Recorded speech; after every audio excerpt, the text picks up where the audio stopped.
All right, ladies and gentlemen, welcome back to the Squad Goals Podcast, episode 9. I'm your host, Gabe Lerziak, and we have our co-stars, Seth. What is up, guys? And over the phone, as always, we got our good pal, Simone, the legend. What's up, Simone? Yo, what is good? All righty. So, guys, it's been a little bit, but if you remember last podcast, we talked about our all-time 11. And that was a very interesting topic. So we decided to take it one step further. And we are going to be talking about our all-decade 11. But before we get to that, of course, we got to update all of you on some lovely transfer news. Seth, kick them off. Yeah, so as Gabe mentioned before, it's been a little bit since we've done our last podcast. So we got quite a few transfers to go through. We got about 15 here. Bear with us. We'll try and be quick so we can get to the good stuff. All right, Simone, let me start by asking you, what do you think of the Hugo Ekitike loan move from Stade Reims to PSG?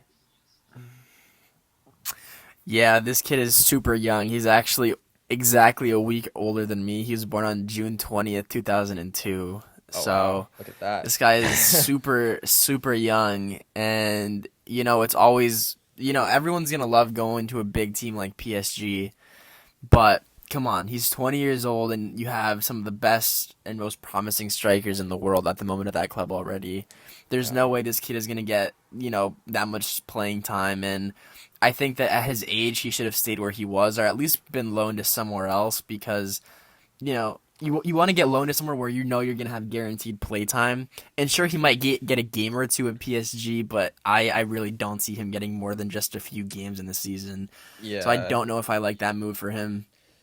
Yeah, this is an interesting one. I don't understand this from a Stade Reims point of view, because they are now strengthening the best team like in their league, and by loaning one of their best young strikers, like I just don't understand it. I don't think they had to do that.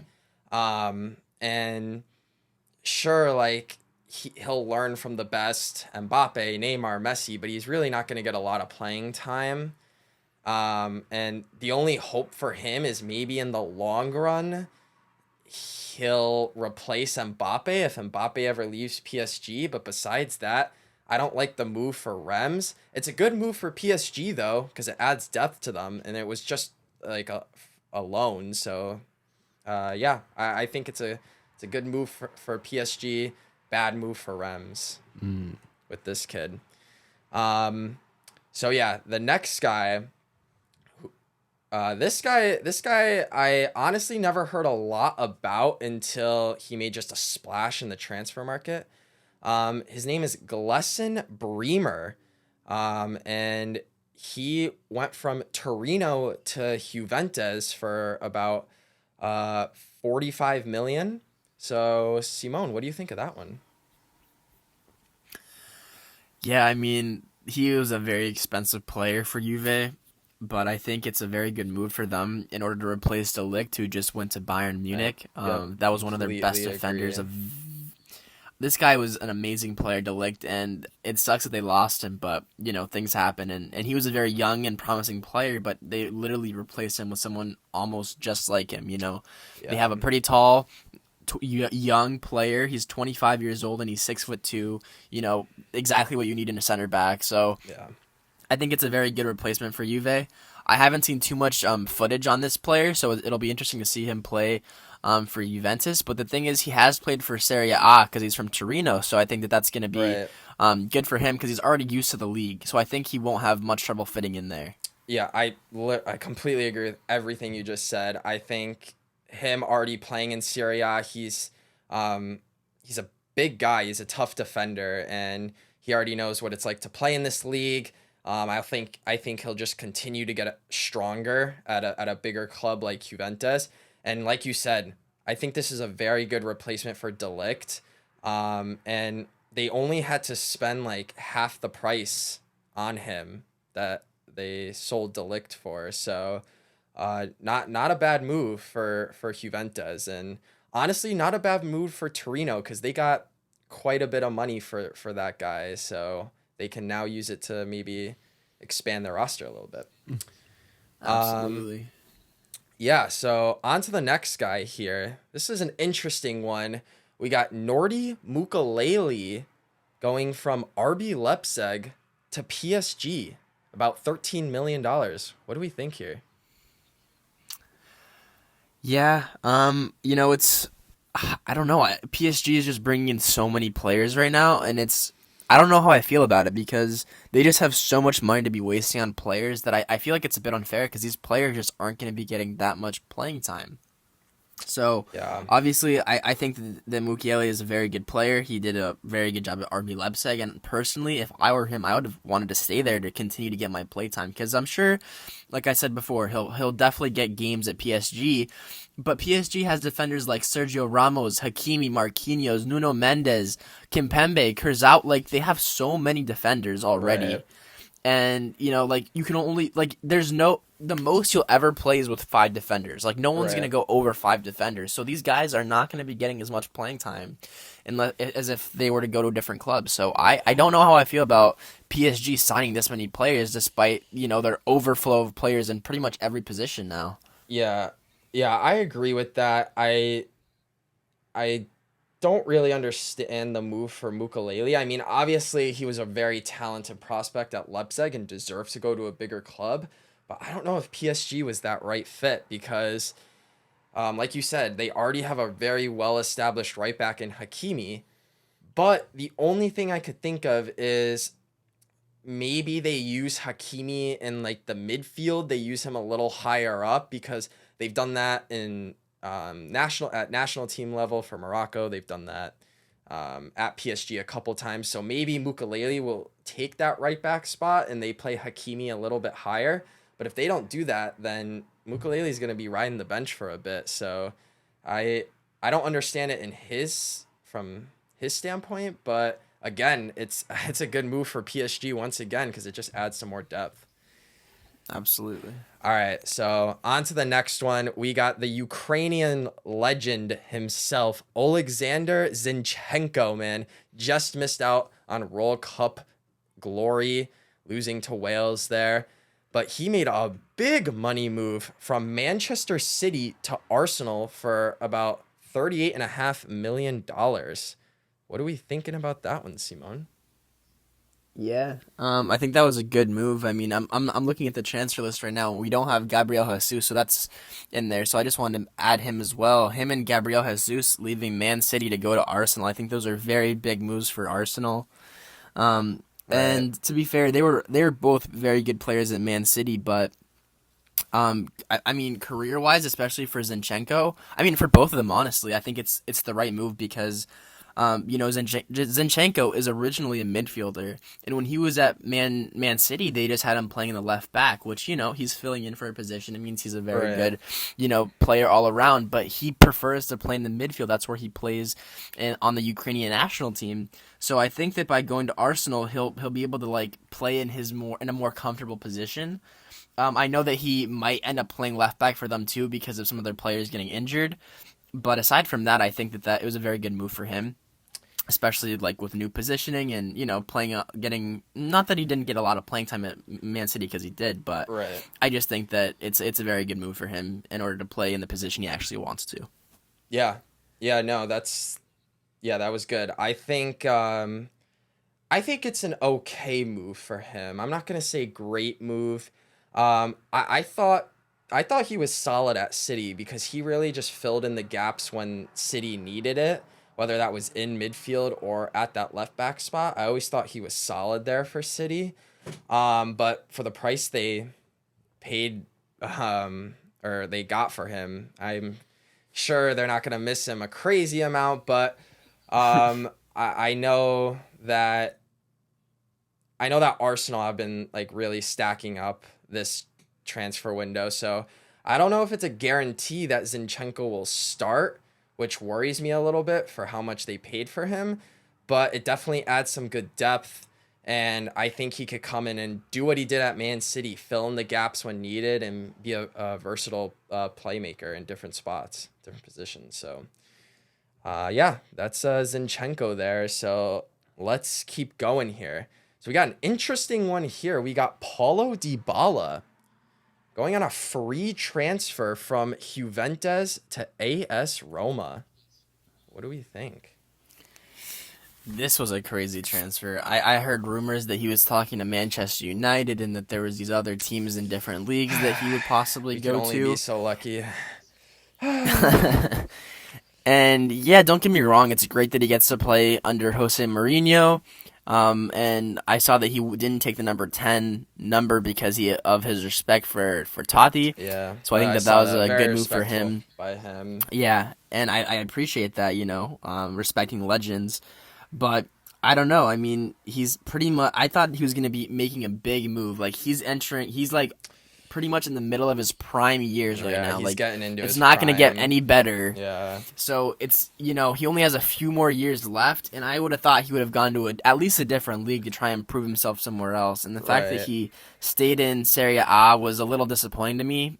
But I mean, hey, he's playing under Jose Mourinho, one of the best coaches in the world. So you can't hate him too much for that, and I'm sure Yeah. he'll do great there. It was a very good move for Roma. They're going to get a great player for free. So good, yeah. And it sucks for Juventus because if they, they could have sold him for a lot of money if it wasn't a free transfer. Yeah, I think I know Juventus wanted to keep him, but they couldn't agree to a new contract. But honestly, I feel like Juventus have kind of disrespected Dybala over the years. Like he's never, he started quite a few games for them, but he's always been in and out of the lineup, not just because of injuries, but just whether he falls in favor of the manager that's there or not. And I think this is a great move for Roma. They got such a talented player going into his prime.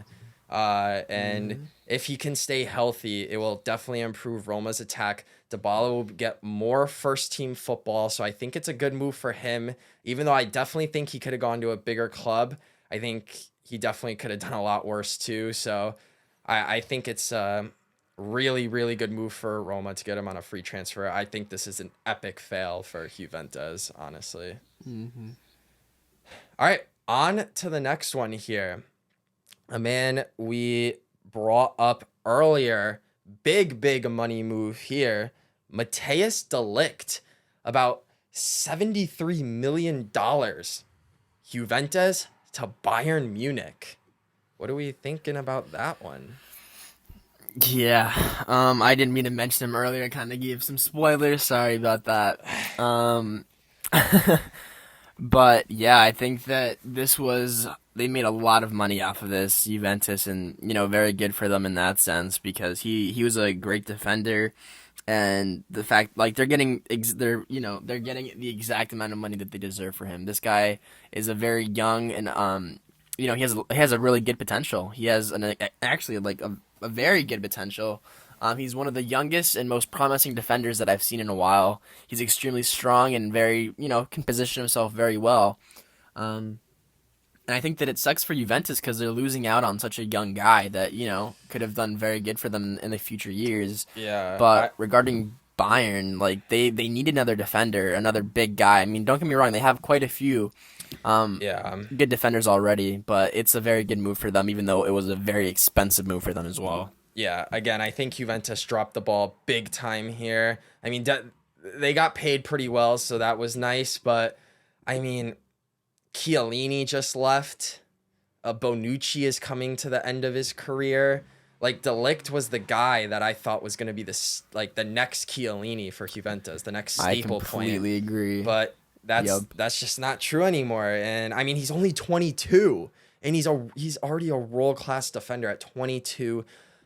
This is a great move for Bayern Munich. They compare him with Upamecano in that back line, and that's going to be such a deadly duo there. Oh, I can't wait to see that. And I mean, yeah, Bayern had the money to do it. I mean, because of some other moves they've been making, and they're trying to go younger and just revamp this squad. And I think this is a really good move for De Ligt for himself and Bayern Munich especially, but besides the money part, unless Juventus can get somebody at like another defender of that caliber. I mean, yeah, they got Bremer, but like he's no Delict, and I just think they kind of dropped the ball there a little bit. So Yeah, I completely agree with that.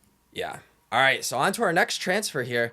We have got the talented Brazilian Rafinha.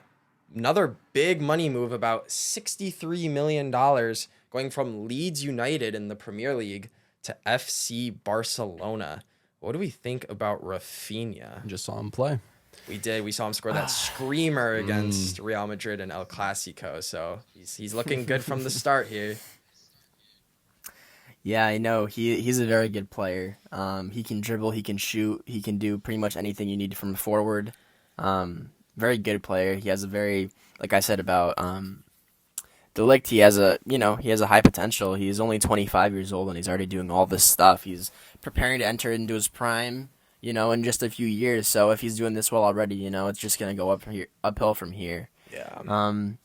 So it does suck for Leeds to lose him, but for such a price like that, it's good. They made some bank off of him. Yeah, I definitely agree with that because, I mean, yes, Leeds lose one of their best players, but they made a lot of money off him, and we've seen the moves that Leeds have been making in the transfer market this summer.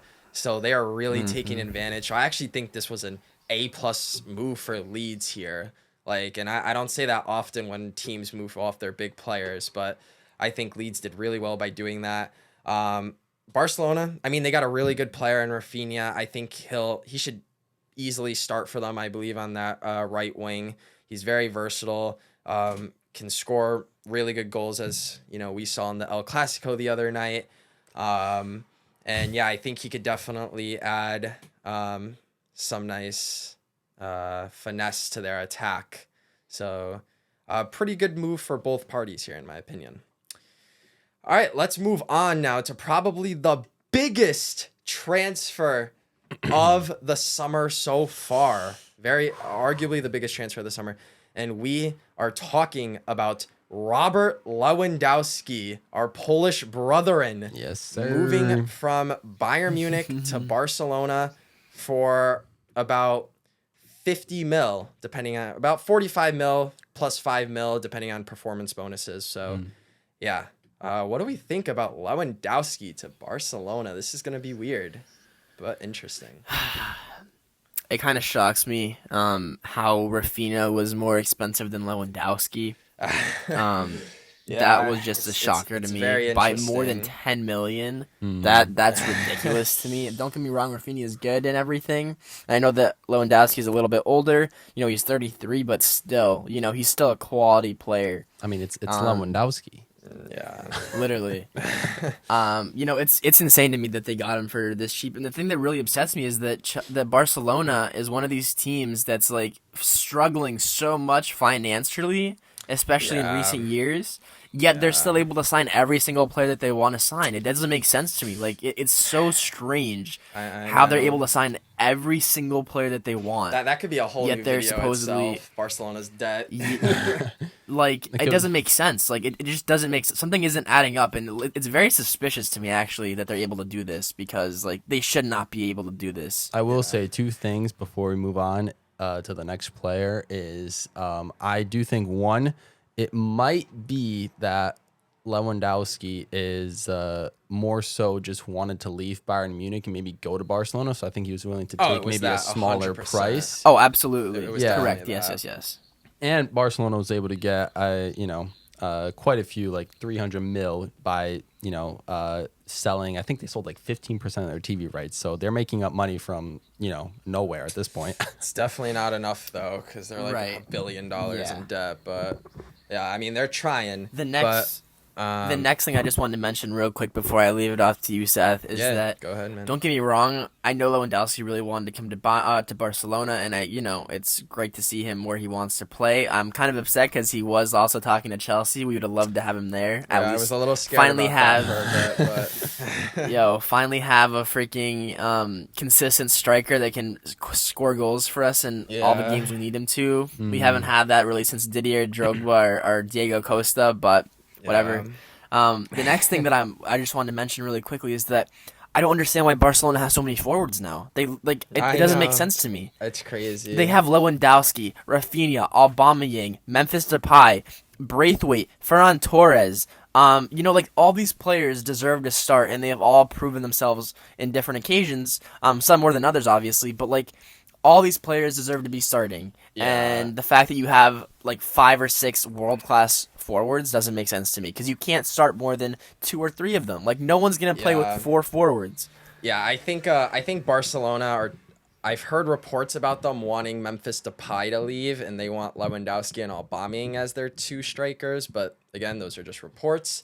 And yeah, it's definitely tough for a lot of these strikers, especially Depay and Aubameyang, because those 2 are not starting over Lewandowski. I mean, it's one of the best strikers in the world, arguably all time. This guy just is a goal-scoring machine. I mean, I guess I know Bayern didn't want him to leave, but they got good money for him. I mean, they got good money, and I think, bringing in players like Mane and, whoever else they can sign will be good for them to replace Lewandowski. Obviously, they won't be at his level, but whatever. They're trying their best to go a little bit younger. But yeah, Lewandowski, world-class talent. He's 33 years old, still has quite a few years left in him.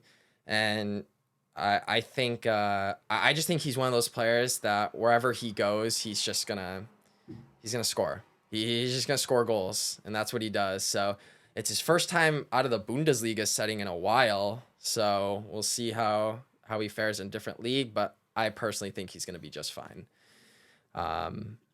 Yeah. So all right. On to the next one. We're gonna get into a couple of Chelsea transfers. Simon, these will be for you, my guy. Oh boy. We got a couple of big names here.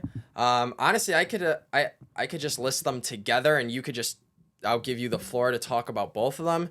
Our first one here is the very talented and versatile English winger Raheem Sterling. Oh, $61 million, Manchester City to Chelsea.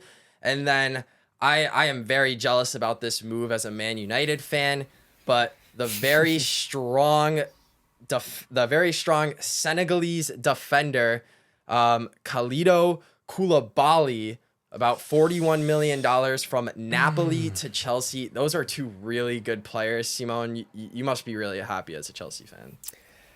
I am. We spent a lot of money on them, over 100 million, but these guys are very good players. Raheem Sterling is only 27 years old. He's one of the most clutch players in the Prem. I remember, I'm not sure if it was last season or the season before, but he was just scoring any goal in the 95th minute, always coming in clutch.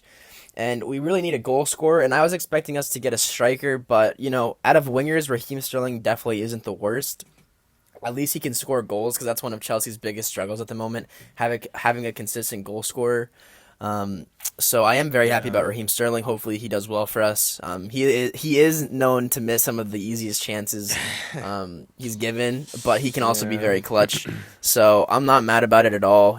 Like I said again, he's only 27. He's not even in his prime yet. And he's still an amazing player.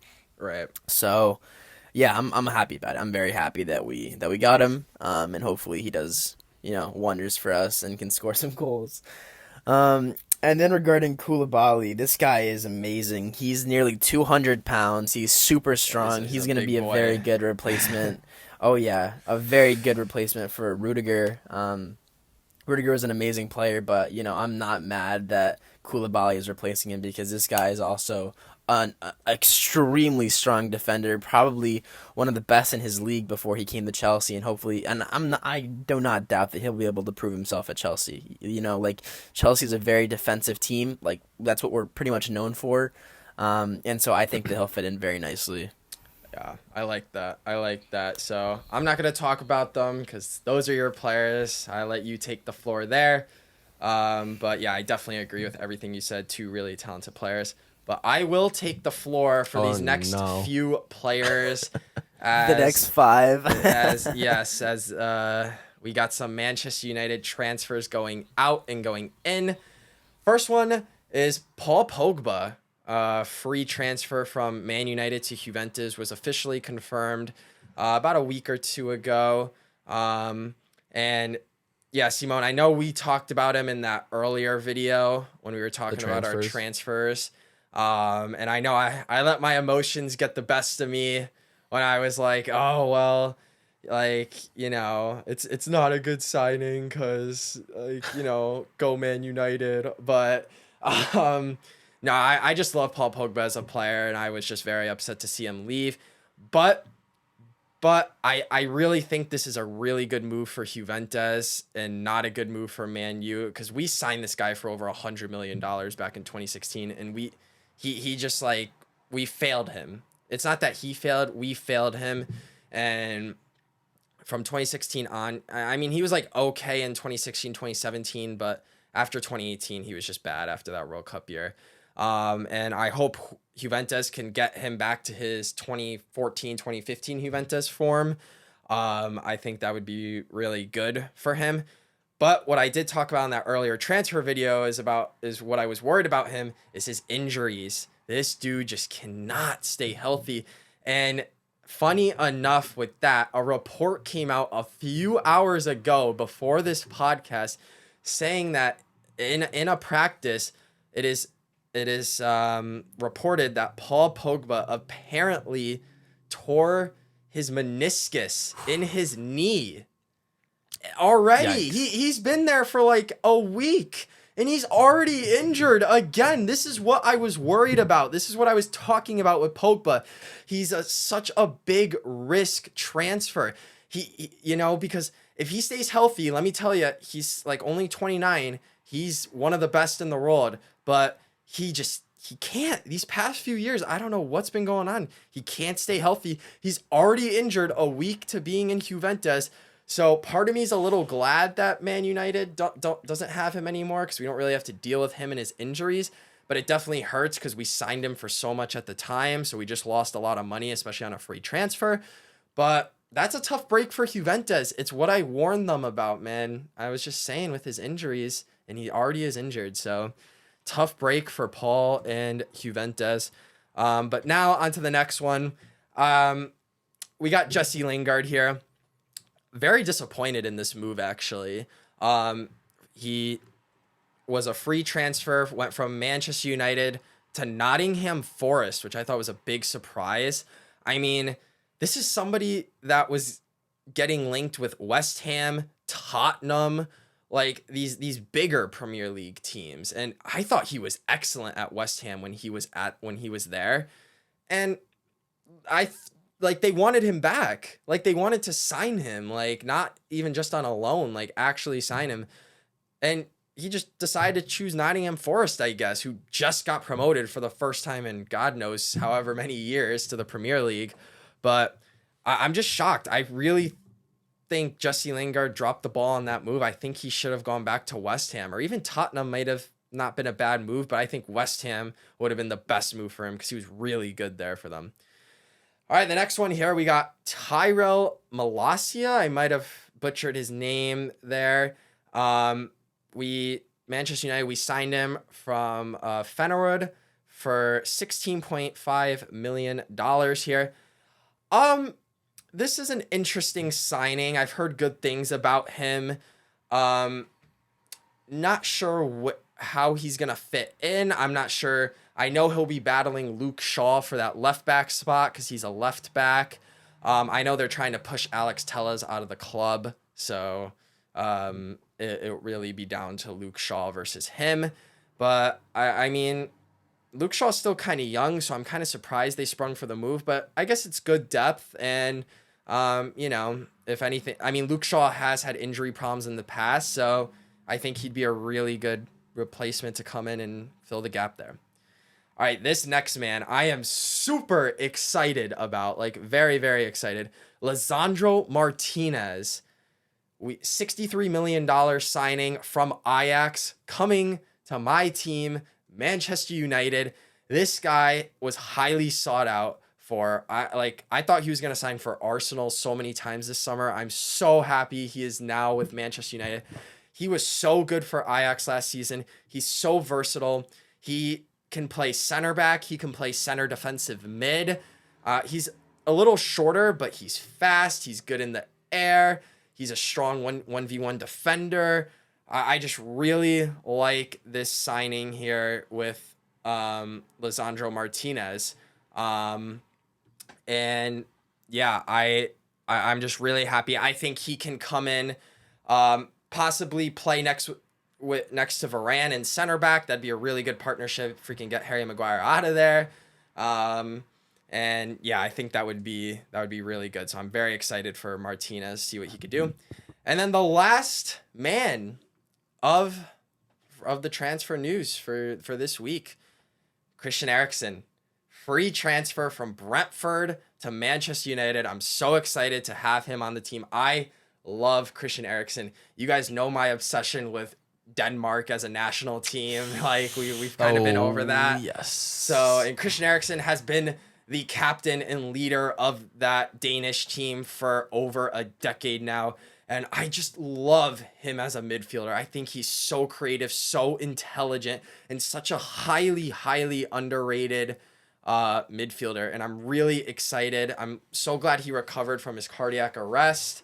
And, you know, he's back to coming to play at the top level. I think we need another creative midfielder in there to help Bruno Fernandes. So love this signing. Really, really excited for him.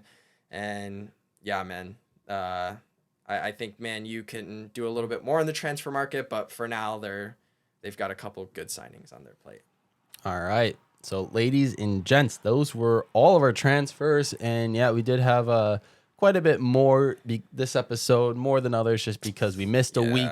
But with that being said, we can move straight on into the main focus of this podcast, and that is our all-decade 11 squad. It's going to be a similar format to what Seth and Simone did the last podcast, but just a little tweaks. I'm going to explain it to you guys right now. Basically, they're going to list not just their A team in terms of their all-decade 11, like their starters, like who they would immediately start for their all-decade 11. And what I mean by that is players, you know, who played throughout the last decade, 2010 to 2019, 2020, etc. Yes. And so because, you know, Seth and Simone, you know, they cannot decide on 11 players. We're going to go with a B team as well. So backups or off the bench technicality players, but a quote unquote B team. And then we will also be doing a C team. And let's just jump straight into it. Seth, we're going to start with your C team. I'm giving you maybe like 30 seconds per C team pick. Okay. So, yeah. And we'll just flip back and forth with me and Simone after each position. But I will start here. And for my C team goalkeeper, this was a really tough decision. There were so many great candidates. And trust me, guys, I am not biased when I say this, but I really think he does deserve it. At the C team goalkeeper spot for the 2010 team, we have got David De Gea. Now, David De Gea was regarded as the best keeper in the world from like 2014 to 2017. Like, he was that guy. He was so good. He had a few errors in the 2018 World Cup and kind of fallen off for the next couple years. But I mean, the fact that Sir Alex Ferguson was just able to trust him when he came in 2011, and even though he initially struggled, he became one of the best Premier League goalkeepers, and he deserves a spot on here because he is the one player that can really, or that has been at Manchester United for so long, but has been like consistently good there. Because like we've just produced a lot of flops because that's just who we are since Sir Alex Ferguson left. But not De Gea. De Gea has done so much. He has earned our team so many points individually just because of the big saves he made. Love David De Gea. Great player, man. Definitely worthy of the goalkeeper C team spot. What do you got, Simone? Yeah, I really like that pick. I didn't even think of De Gea, to be honest. For some reason, when I think of De Gea, I think of his like 5-year no penalty save mode. I know he's more than that. I know he's an amazing keeper. For some reason, that's all I can think of. Yeah, But it's, no, it's I like your choice. Thank you. It's a tough break, but I felt like he was pretty worthy to join the list, even though he didn't save a penalty for 5 years. Yeah. So before I start, I just want to say I really wanted to put Buffon in here, but the thing is, in 2010 he was already 32, so he was leaving his prime years by then. So if we were doing beforehand, I would definitely have had Buffon in here. But since we're not, I have Keylor Navas as my C team goalkeeper, who won the Champions League with Real Madrid 3 times, saving some crazy shots in his career there. Yes. And still playing very good at PSG. One of the best keepers I've seen. Carrying Costa Rica too. Just an amazing player. And yeah, I mean, I had to put him in here, and that's where he stands, and our C team goalkeeper. All right, yeah, so I will jump into the left back spot now for the C team. This one could definitely be up for debate, but I think this is a worthy spot for him here. At the left back spot, I've got none other than the Spaniard himself, Jordi Alba, here at the C team left back spot. I mean, this guy so good early in the 2010s, really good at Euro 2012. Just such an intelligent left back player, really good at making runs down that left flank, and he's just been so instrumental for Barcelona's defense. And he's won so many trophies there. He's still going strong, has such good energy, and to me is just, even though he's getting a bit older, is just one of the most intelligent left backs and really knows how to play his position well. And for me, that was deserving of a C team spot. Very solid. For my left back on the C team, I have Alexandro for Juventus. This Brazilian superstar played very well for them. He was basically like a midfielder for them. You know, he similar to Jordi Alba, he could just always pressure up, run up when you needed him to be there. Had great stamina, was always making the runs, always there to support, and just a very reliable left back in my opinion. You know, I rate the player. He's a very good player. He was there when we first started playing as Juventus when Ronaldo moved there, and yeah, great player. Yeah, I like that. All right, on to my right back for the C team. This one could be up for debate and is a little bit out of left field, but I feel like people have really slept on him over his career and people have completely forgot about him. But it's our Polish brethren, Łukasz Piszczek. I mean, this guy, man, I mean, he was just a Borussia Dortmund legend, playing like over 330 games for them, winning 6 trophies, making Bundesliga team of the season twice. I mean, his work ethic was just so unquestionable, and he really was just like Jordi Alba, a really good threat going forward, and he just was able to maintain such a high standard throughout the whole decade. He was just really consistent in his performances, and he was easily the second best player for the Polish national team behind Lewandowski for that whole decade. And people just really sleep on him, and I think because of that, he, should get some more attention here and recognition. So for me, he is my C team right back. Not bad. Łukasz Piszczek. So sorry, as a center back or right back? Right back. Right back. Okay. For my right back, I have another 4 times Champions League winner, Dani Carvajal. I think he's a class right back. I'm a little bit more defensive. I almost put him in the C team, so I like that. The other, he was close. Yeah, my other 2 right backs were just a little bit more class than he was, but don't get me wrong, he's still a great player, and yes. he's there when you need him to be there. He did make a few mistakes in the last few years, but aside from that, he was there to win that game, to win all those big games for Real Madrid. He was the one that assisted Ronaldo with that bicycle kick against Juventus. Amazing player, and yeah, I think he deserves to be on this list. Yeah, I like that a lot. All right, moving on to the center back spots. So my first center back is none other than Thiago Silva, getting the nod here in the C team. I mean, this is a guy who has just been doing it for so long, very consistent, has been just so good for the Brazil national team, just a staple point in their defense for so long. He was so good at the 3 seasons he was at AC Milan. Then when he made his move to PSG, he was just he is just known as one of the best at PSG ever. I mean, this guy has done it all at PSG, making over 300 appearances, winning over 20 trophies. I mean, he's just a very good, solid center back that's really strong. And I think he's definitely deserving of this C team spot I mean, he's just held an excellent standard over 10 years. I mean, he's made the FIFA Pro World 11, I think a couple times, or 2 or 3 times, which is really impressive. So definitely deserving of this spot, Thiago Silva.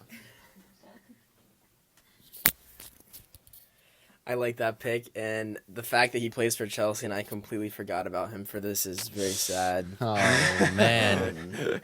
That is heartbreaking.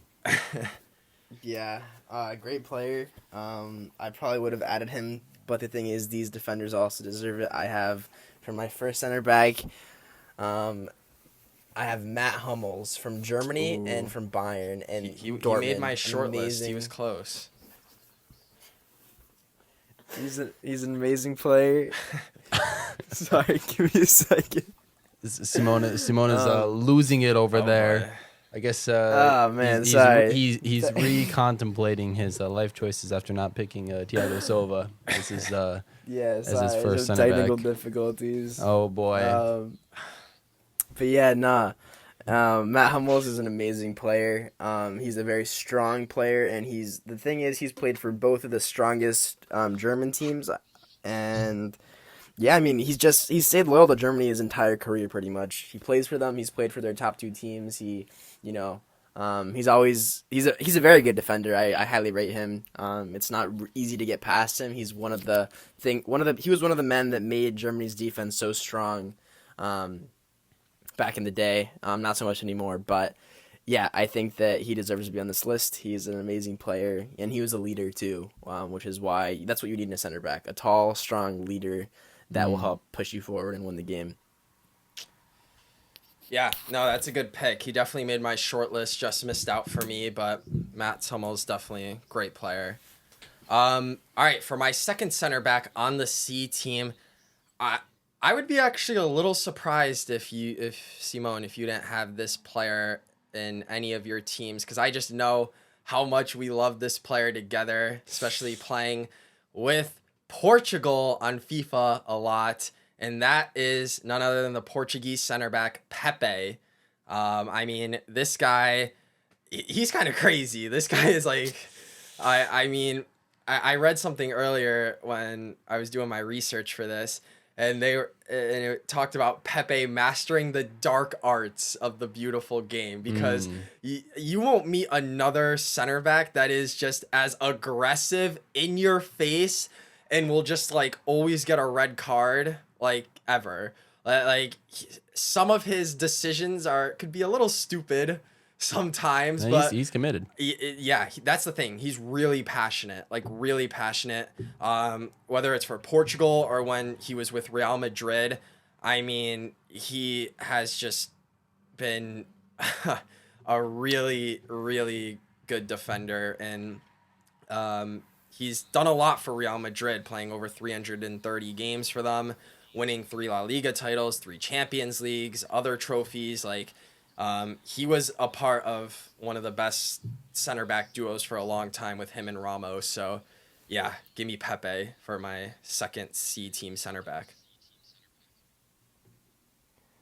Yeah.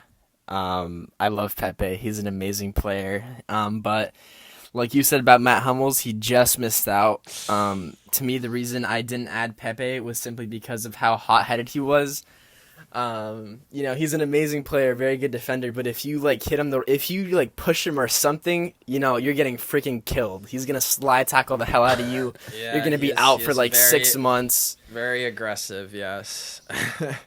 And he got a lot of red cards. Him and Ramos were notorious for those red cards. So because of that, I chose Giorgio Chiellini, who had just recently retired as my center back. Carried Juventus, an amazing player. Not carried them, but he was an amazing player for Juventus, a staple in their defense. Has been there for a very long time. And I love him. He can score headers, he can defend. He's very composed. That's one of the biggest things about him. He's very composed, and he's not as reckless as other players such as Pepe are. Despite it might be a little bit more entertaining to watch Pepe because of the recklessness. You're gonna see a fight if Pepe's in there, but in terms of just being a little bit more composed, that's why I chose Chiellini. I like that. All right. Little surprised he's that low for you, but hey, that's okay. We'll get there when we get there. All right, so on to the midfield. So yeah, this was the hardest part of this. The CT midfield. I was telling Simone before we started the podcast, like these players are so interchangeable right here, and again, I'm going with the people that just over the 10 years, not just 5 years, but or 3 years or whatever, but over the 10 years, they have been consistently good. And I got a few guys here that I think fit the bill. And one of them we've actually already talked about, and he's my first midfielder here, and he's making his way to Manchester United this season. We've got Christian Eriksen. Oh boy! At the C team center mid spot, and let me just go on about Christian Eriksen a little bit more. This guy has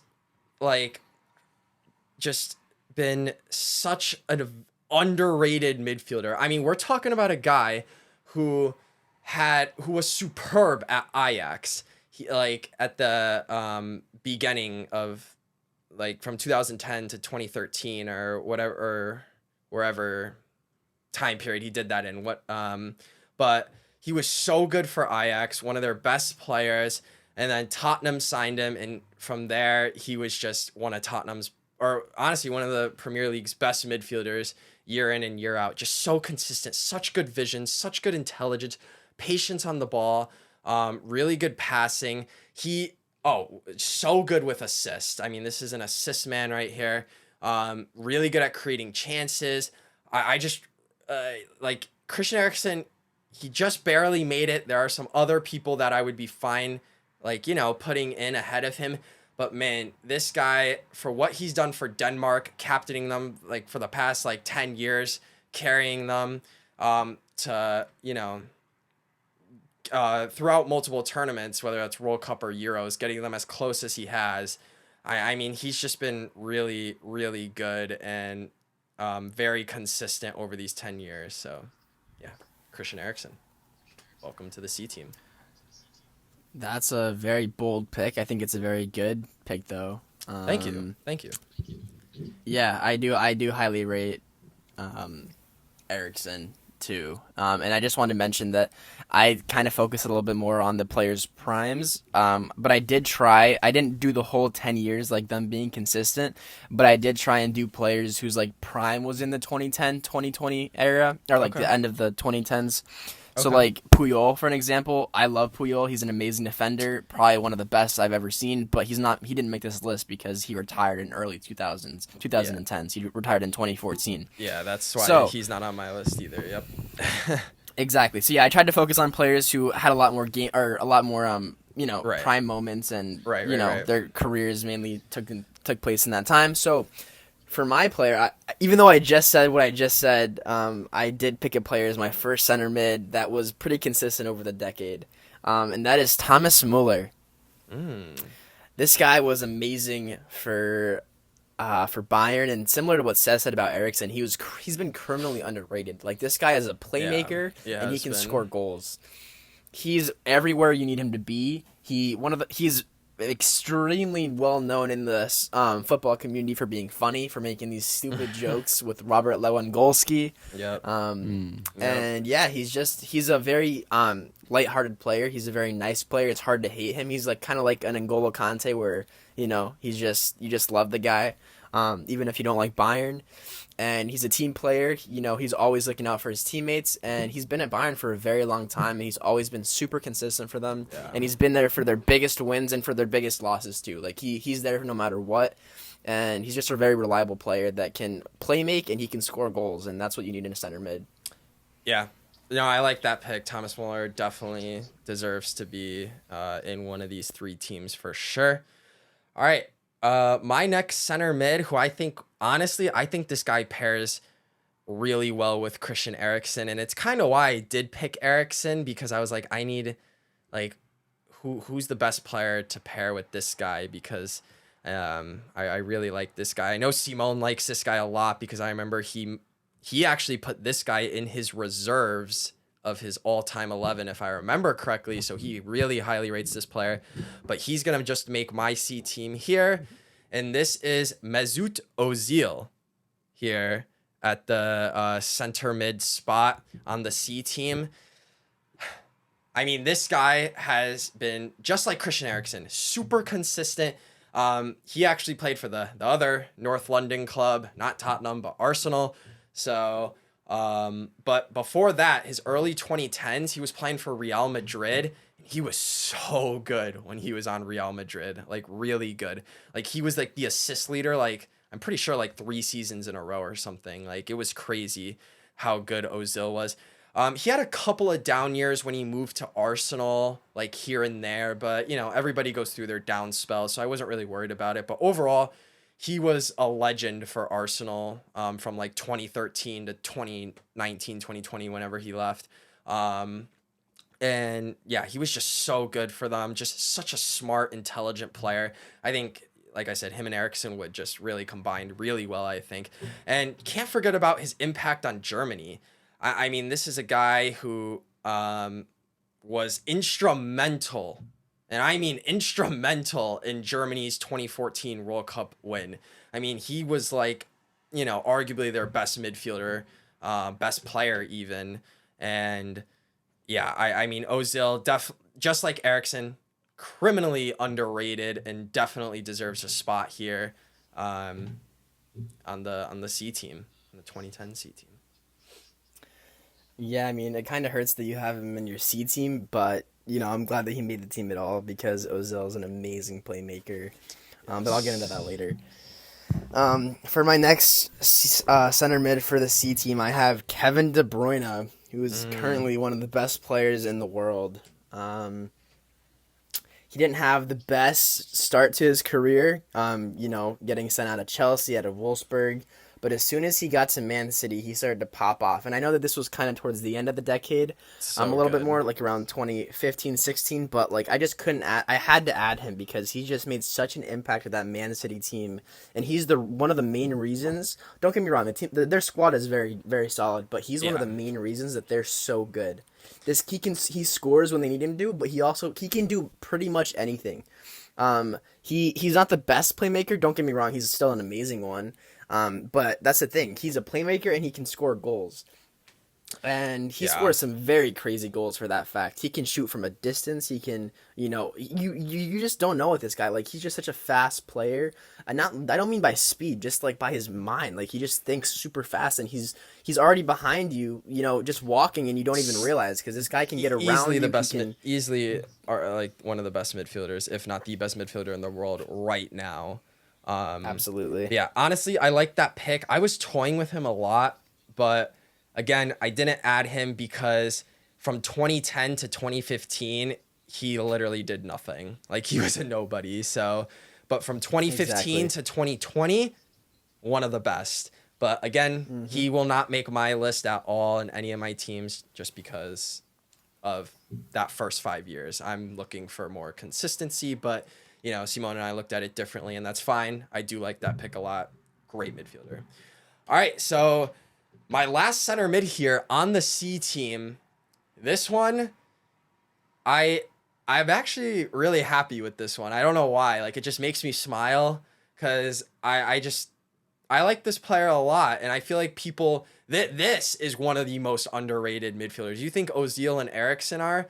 This guy is underrated, and people just forget about him all the time and how just important he was for not Barcelona early on, but for Manchester City. And my main center mid here is Yaya Toure. So Yaya Toure here, this guy, I mean, I just can't, I can't even say enough about him.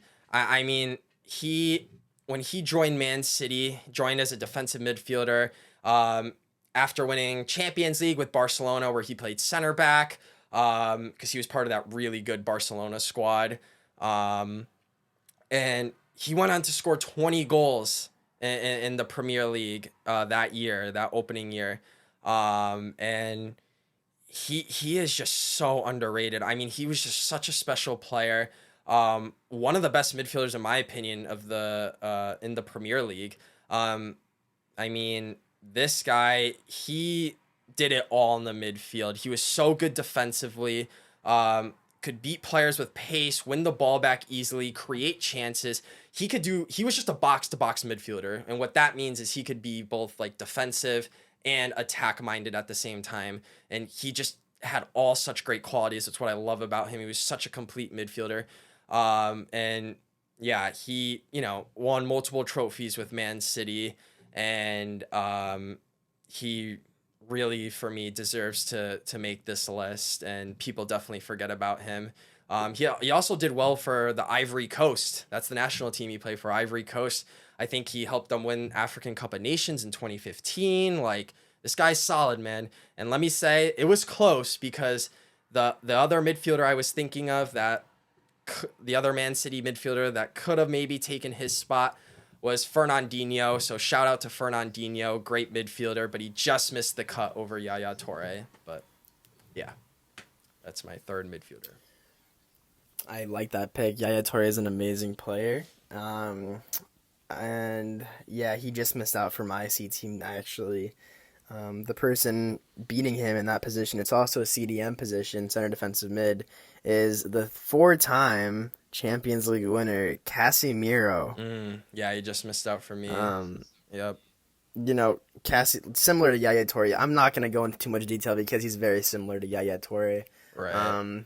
But yeah, these guys can pretty much be interchanged in my mind because they're just both extremely good players. Casemiro is an extremely defensive player, extremely aggressive player, which is what I like about him. But he's a little bit more composed than some of the other players that play in his position because, you don't really see him getting red cards too often, but he's always there to make an impact.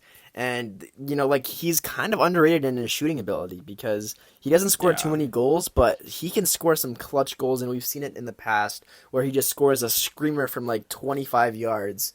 And yeah, he's a very good Brazilian player, and it's strange because when you think of Brazilians, you think of fast, skillful players, and he's not really like that. He's not super fast, and he's not he doesn't have 5-star skills or anything like that.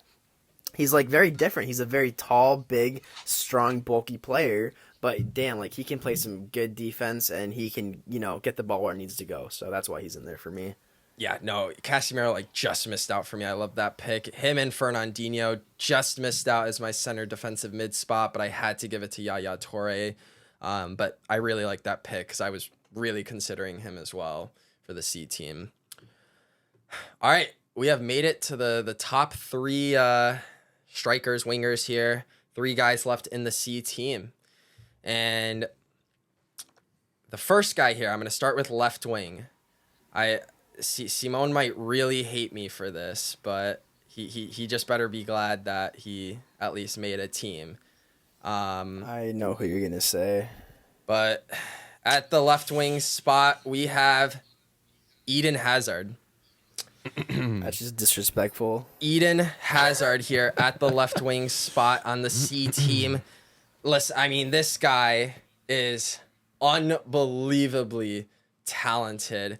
I mean, when he was at Chelsea, like just look up Eden Hazard highlight clips at Chelsea. Some of his runs, his dribbling, his ability to like bypass defenders is like second to none. Like I've never seen anything like prime Eden Hazard. Like it is crazy what he was able to do. Yes, in 7 seasons, he scored 110 goals in 352 games. That's really good for a winger. Made the Premier League Team of the Year 4 times. He finished twice in the top 10 for Ballon d'Or voting, won multiple trophies. Obviously, we know his move to Real Madrid has kind of been a stinker, but man, his prime during those 2010s with Chelsea, he just was easily one of the best footballers on the planet during that time. And yeah, he just certainly deserved to make this C team without a doubt. I mean, you know, I definitely have to rate Hazard a little bit higher, but I'm glad that he made your list at least. I mean, I think you would have, I would have probably had to fight you if you didn't add him at least to one of your lists. I can't be too upset with it, but yeah, okay, at least he made one of your lists, one of your teams. But now I'm scared that you might try and fight me with this one. For my left wing, I know he doesn't typically play in this position, but I couldn't put him in the right wing position, and you'll see why later. I have Gareth Bale. I'm not sure if you have him, but if you do, he's an amazing player. Yes, yes, he is. He would always come in clutch for Real Madrid. He scores this beautiful bicycle kick that no one can forget about against Liverpool. So good. Probably the best bicycle kick I've ever seen in my life. And he's an amazing player. Extremely fast, extremely strong. He forced Karius to make extreme mistakes. Like he shot from like 45 meters out or something, maybe 30, and he just popped it in the net. Like this guy, he's an amazing player. Yeah. His famous run in El Clasico to win it, where he runs outside of the pitch around the defender, just completely outpacing him. He's a very fast player, very strong player, laser accuracy. Scored a hat trick for Tottenham as a left back. You know, he's just very good. And I had to have him in here, and this is the only position that I could fit him into. But I had to get him in here at least. Gotcha. Well, that's funny that you say that because my right winger for the C team is Gareth Bale. I mean, we know he normally plays right wing, but I know he's played left wing a little bit. But I had room to fit him in his rightful position, so I was going to throw Gareth Bale in there. Of course, you said it all. I won't go into it too much, but you said it all. Just the goals he scored, his ability on the ball to create chances, his speed, the ability to dribble past defenders, score long-distance goals, and at one point be probably a top 3 player in the world, honestly, in his prime. Yeah, for sure. And also, his ability for Wales to lead Wales as far as they've come in different tournaments during the 2010s. He's a true leader, a really good baller, and definitely deserved to make the C team list here. Yeah, he's a phenomenal player, and I remember we used to spam his speed in FIFA 15 or 16. We'd have Ronaldo and Bale down the wing, just completely outpacing everyone. An amazing player overall. I love watching him play. Yes. All right. So the person that got the right wing spot over Bale, don't get me wrong. I think Bale is just as good as this player, probably even better. But I had to put Robin in here as the right winger, Arjen Robin. Oh. And look, there's some controversy with Arjen Robin. He's not the most liked player, but he's still an amazing player nonetheless. He's notorious for that flop against Mexico where he ended up getting Netherlands through in the last 2 minutes with that penalty. Yes. But the reason I have Arjen Robben here in the right wing position is because he is known for cutting in with his left foot and just completely curving it in with his left foot. And I couldn't put Robben on the left wing because he can't do that with his right foot. He had to be on the right wing because he's a player that's known. He literally made obviously other players have done this, but he became famous for just doing this move so consistently, where he runs down the right wing, he cuts in with his left for just a second, and he just gets the perfect angle, and he can always pinpoint it into the top left corner somehow. It's insane, and he's an amazing player, extremely fast. He's very composed. He can do plenty of skills. He's just an amazing player, and that's why he's in my right wing, because of his famous cut in and shoot ability. Yeah, no, I like that. Pretty surprised he's only made your C team, but like I said, we'll get into that later on. All right, the last position here for the C team, the striker spot. This one this was tough. In my mind, there's 5 really good strikers of the 2010s. It was hard to cut it down to just 3, but I feel really good about the 3 that I've picked here. My striker for the C team, though, is none other than the legend himself, the Premier League legend himself, Sergio Aguero. I mean, This guy, Sergio Aguero, he scored 244 goals in 353 games for Man City when he joined them in 2011. No player had scored more goals per 90 minutes played in the Premier League era than Aguero. I mean, his ability, his consistency to score goals and just be an all-around really good striker for 10 years was just remarkable. I mean, he became Man City's all-time leading goal scorer. He became Argentina's 3rd highest. What he did for Argentina was really good too. And yeah, I mean, obviously nobody will forget that goal he had against I think it was QPR at the end of the season to win the league. That was the most remarkable, memorable goal of all time.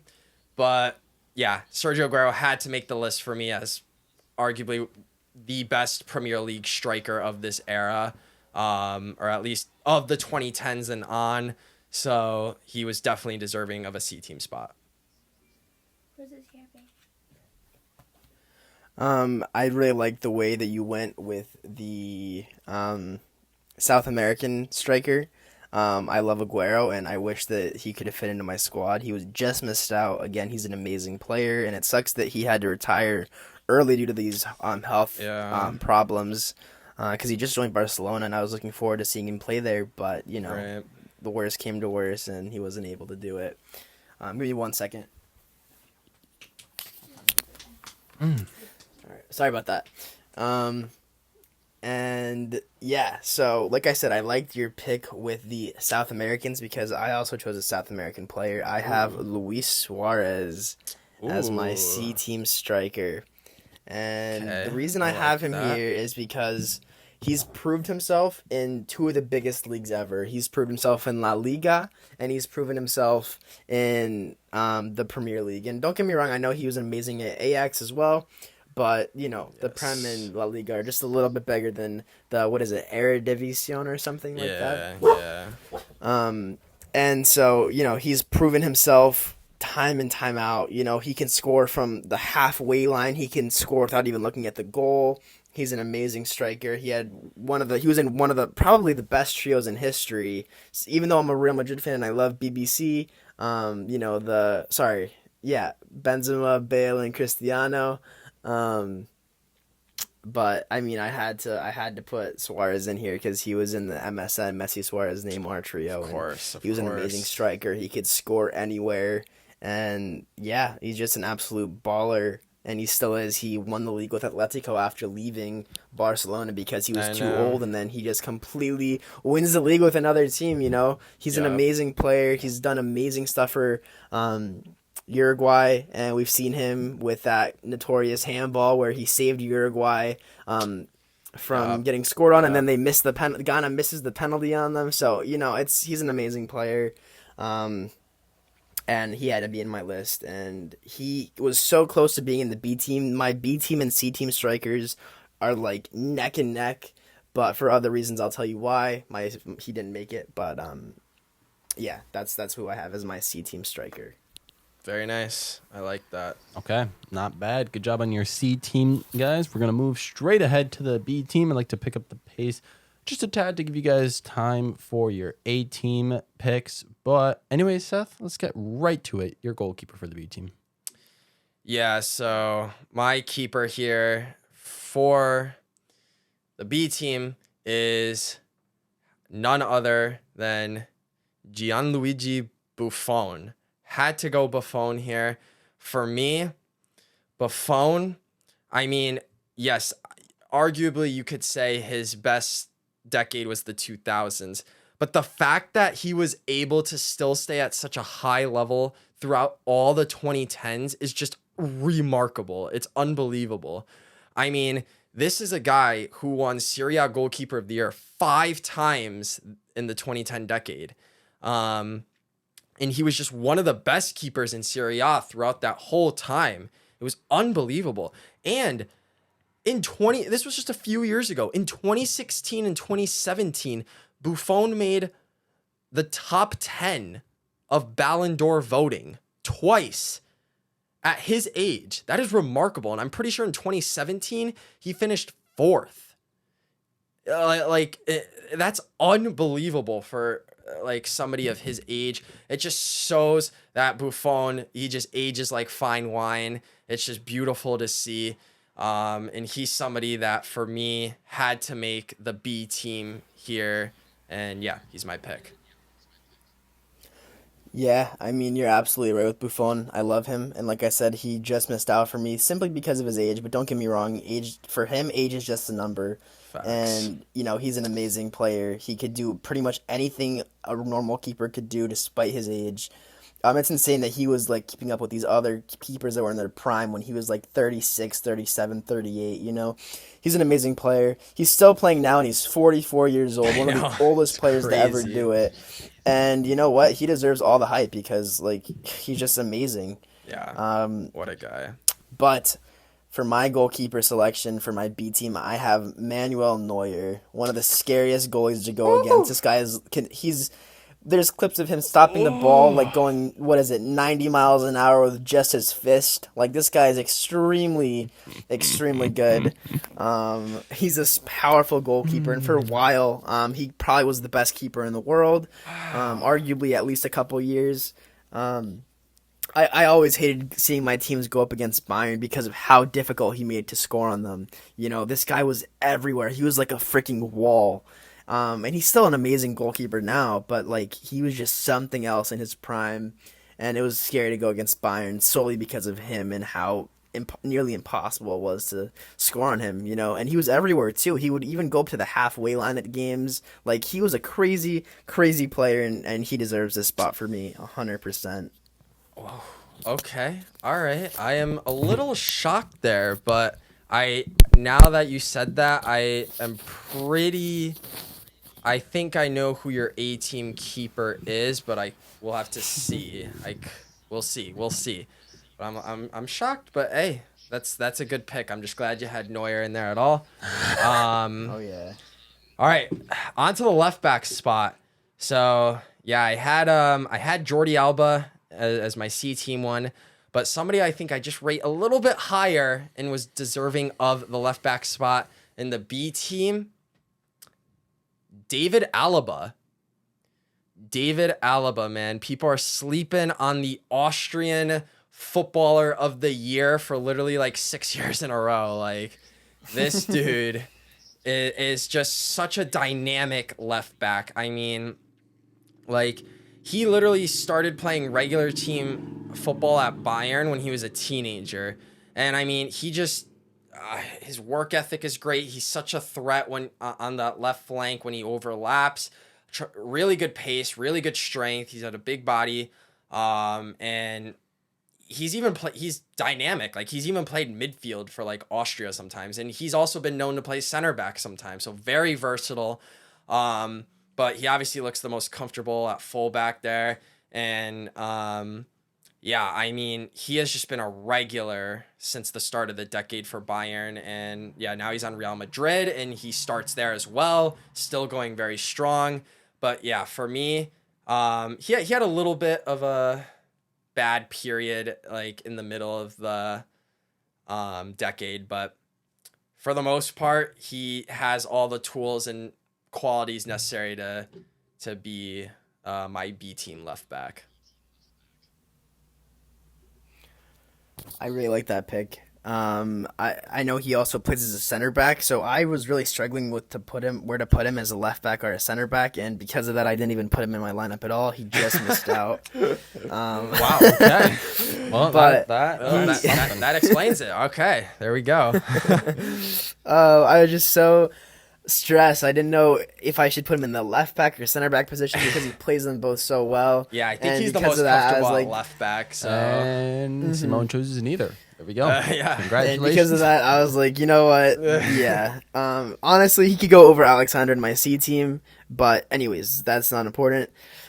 I have Jordi Alba, who Seth had in his C team, as my B Yes. team left back. Jordi Alba is an incredible player, even nowadays at his age. You know, it seems like he has infinite stamina. He's always in the games making crazy runs, and he's playing the full 90 minutes, if not more.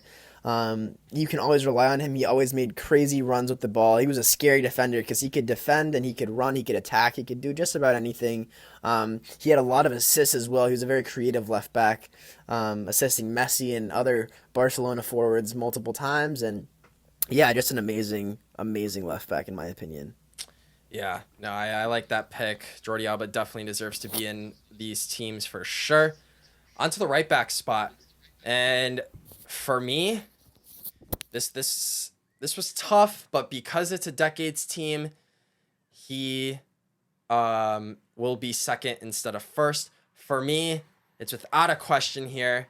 I've got Philipp Lahm at the right back spot here. He retired in 2017, so he was, there for a good portion of this decade.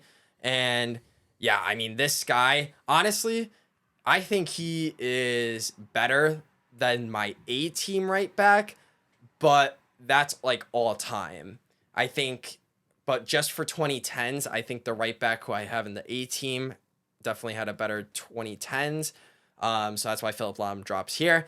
But I mean, this guy, so intelligent, so good on the ball, really good tackler. I mean, he made over 500 appearances at Bayern, over 100 caps for Germany, 8-time Bundesliga champion, won the Champions League, won a World Cup with Germany in 2014. I mean, he made 3 World Cup teams of the tournament.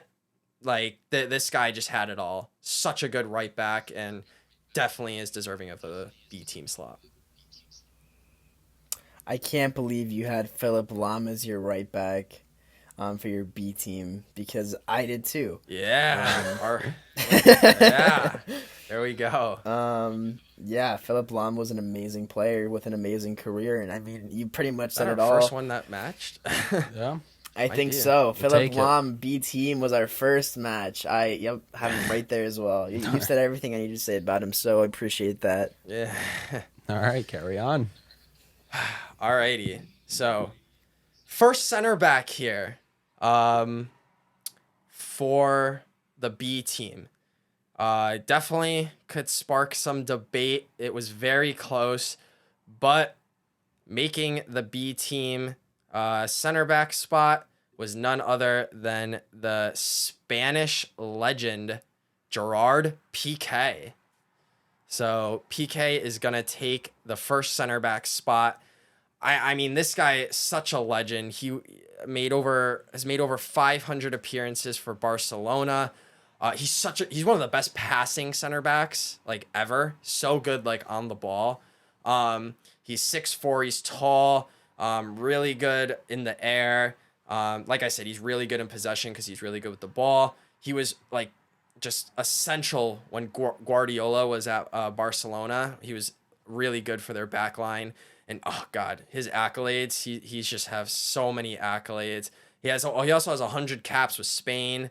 He won 2010 World Cup with them, 2012 Euro 2012, made the FIFA Pro World 11 4 times, UEFA Team of the Year 5 times. And yeah, I mean, he's just been super consistent, and I'm gonna say he was very unlucky to not make the A team, but he's right there. Like, he is right there. So PK, very well deserving of the B team center back spot. Yeah, I mean, I'm surprised you didn't make your A team, but I'm glad that he was just right there. You know, makes sense. For my first center back, I have Raphael Varane, the Frenchman, who's won not only the Champions League with Real Madrid multiple times, but also the World Cup with France. Yeah. He is a very good defender. He's struggling a little bit right now at Manchester United, but I think that's more because he's at Manchester United than anything. All right. Yeah, we get it. Everyone knows that. Oh boy. Yeah. I get it. But yeah, he's an amazing defender. He did amazing stuff at Real Madrid. I absolutely loved him. He's a fast player. It's crazy because most of the time center backs aren't the quickest players, but he was a very, very quick player, very technical player. I remember seeing a bunch of highlights of him just controlling the ball in crazy ways like he was a Brazilian. For a while I thought he was literally Brazilian because of the way he had that ball control, but he's a Frenchman, and he's a very good player, and I rate him very highly. And yeah, I mean, that's why he's there for me. I like that. Yeah, so for my second center back spot, who I think is one of the most underrated center backs of all time, and I think he would pair up really well with PK here. This is the Uruguayan legend, Diego Godin. I mean, can we just talk about Diego Godin here, guys? Like, this guy, just underrated. I mean, he spent 9 years in the 2010s at Atletico Madrid, where he was the beating heart of their defense, and what was why Atletico was one of the best defenses, had one of the best defenses in the world for years. And it's just unbelievable, his talent. I mean, he is such a brave and composed defender. Positional awareness and defensive reading of the game is just excellent. One of the best. I mean, this guy has, won what he could with Atletico, and, won a La Liga title. Unfortunately, didn't only reach Champions League finals, but never won. And yeah, he was the one that missed that penalty, right? I think he was, yeah. It was very heartbreaking. He was over 130 caps for Uruguay. He was included in the 2018 World Cup Dream Team. Now, that's pretty special because there were a lot of good defenders at the 2018 World Cup. I mean, he's just been relentless and brilliant for the past decade. He's been so consistent, and consistency is how I've been doing my list here. So, Diego Godin, without a doubt, deserves to be in my B team, and I'm glad he's here. Yeah. Godin is a very good player. I rate him highly as well. But I also have a criminally underrated player in my center back position, and that is Vincent Kompany. I absolutely love him. He is a great center back. He can do just about anything on the ball. I like that. He's a strong guy. He's super tall player, super strong player. And not only is he a very good defender, but this guy is known for his shooting ability, which is it's pretty much unheard of from a center back. That insane goal that he scored against Leicester City, where there's a famous clip where there's a fan walking away, a Man City fan walking away because I guess the game is boring him or something, and then Vincent Kompany out of nowhere, 30 yards out, just blasts it into the top right corner of the Leicester goal, and he's just an amazing player. He has so much passion. You know, he's a leader. Like I said, you always need a center back to be a leader. He's strong. He's powerful. He can defend. Very good positioning. Very good awareness. He played for Belgium. He was a very good defender on that team as well. And yeah, I mean, overall, he's an amazing player, and that's why he's there for me.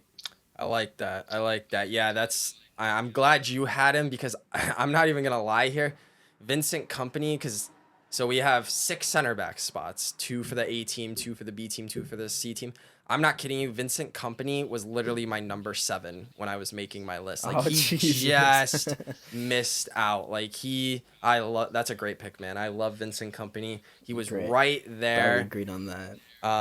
But he just missed out. But yeah, so good. Great pick. All right. For the B team midfield now, I really love this 3 that I have here. I'm really excited to talk about them. And the first person I'm going to go with here in my midfield is somebody you already mentioned in your C team, and that is the German Thomas Muller. Yeah, I mean, Thomas Muller, man, this guy is just, again, consistency is what I'm looking for, and he is literally the definition of it. He's been so consistent for the past decade at Bayern. And this is some interesting facts that I didn't know about him, but he won the Golden Boot at the 2010 World Cup, and he won the Silver Boot at the 2014 World Cup, which they ended up winning. And because of this, apparently he has scored more World Cup goals than any other player this decade. Isn't that kind of crazy? Like, wouldn't expect that. I had no idea. That's kind of crazy to think about. He's not even a striker. Like, he's a center. I mean, he can play like center forward, but he usually plays like center attacking mid. And I mean, yeah, this guy, man, I mean, it's just his attitude and understanding of the game that I really love. He's always so energetic. Even though he's getting older, his endurance is still there, his physicality, his love for the game, man. That's what I love about this guy. And yeah, this guy, I mean, he's been nominated for the Ballon d'Or 5 times, has made multiple dream teams. I mean, he is definitely worthy of the B spot here. Just such a consistent midfielder, one of the most consistent throughout the 2010s. So had to be on this list, Thomas Muller. Absolutely. Thomas Muller is a great player. And similarly to the German Thomas Muller, for my first center mid, I have Toni Kroos. Yes. There we go. Toni Kroos is an amazing player for Germany and for Real Madrid, winning all these Champions League with them. I think it's 4 now that he's won with them. He's just an absolute baller. Yes. In general. You know, he wins games like him alone. He literally dominates the freaking midfield. He's an absolute legend, and I couldn't see Real Madrid winning the Champions League without him. Because he can, oh my gosh, there's videos of him scoring from the corner, scoring from like insane free kick positions where, you know, it's pretty much impossible to score from. I think it's in Germany that he was playing for, where they like pass the ball off to him and he scores a crazy, what is it? A free kick where they just barely pass it off and he just curves it into the top right corner. That was beautiful. He's an amazing player. That was beautiful. A crazy playmaker. He might not be the fastest player, but man, like he knows how to control a game, and that's why he's in here for me. I wish I could put him higher, but he definitely deserves at least the B team. This guy is an insanely creative player. You know, he can take any kind of free kick, any type of corner kick. He's just reliable, you know? Yeah, and I completely agree with that. And actually, for my next center mid pick in my B team, I have also got Toni Kroos as well. There we go. The 2 Germans with Thomas Muller and Toni Kroos. Yeah, I mean, you said it all. I'll just say a little bit. I mean, honestly, dude, one of the best passers of the ball that I've ever seen. Like, his pinpoint accuracy with just playing balls like through the midfield, whether that's in the air or on the ground, is just superb. Unbelievable. He has the ability to dictate games, control the pace. You know, he's not the paciest or the most like physical, but he has a really strong presence, and he is really good at creating chances, has a huge IQ. And yeah, his range of passing is just insane. I mean, we're talking about a 3-time FIFA Pro World 11 inclusion. And yeah, arguably was, like I said with Mesut Ozil, how he helped Germany win the 2014 World Cup. Toni Kroos was like that man with him, like one of the best players in that 2014 World Cup run, arguably the best. So, and obviously transform Real Madrid's midfield to win multiple Champions League titles. So what a player. I'm glad we agreed on Toni Kroos there.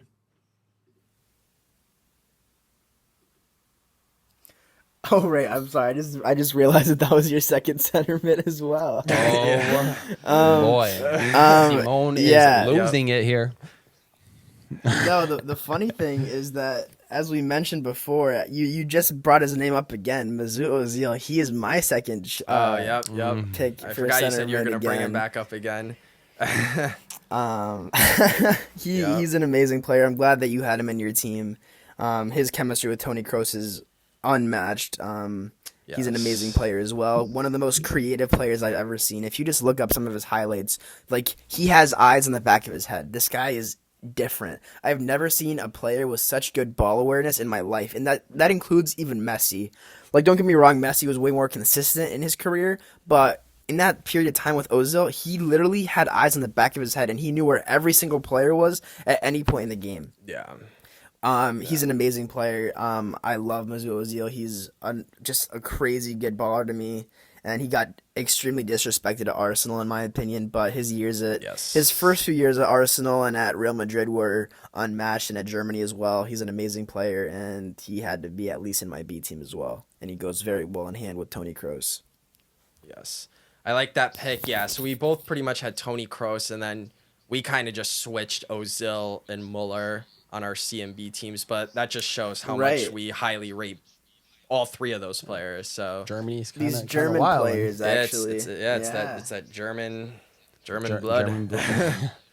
Yep. All right, my last midfielder at the B team. I love this guy, man. I mean, he played for the enemy, but I love him, and it's none other than in my opinion, one of the best Premier League midfielders of the 2010s and of all time, David Silva. David Silva, man. This guy was a freak of nature, man. I mean, when I think he came from Valencia to Man City in 2010.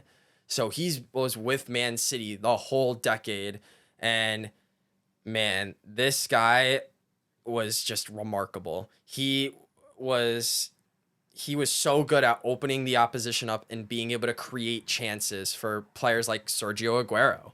I mean, he was just such a good playmaker.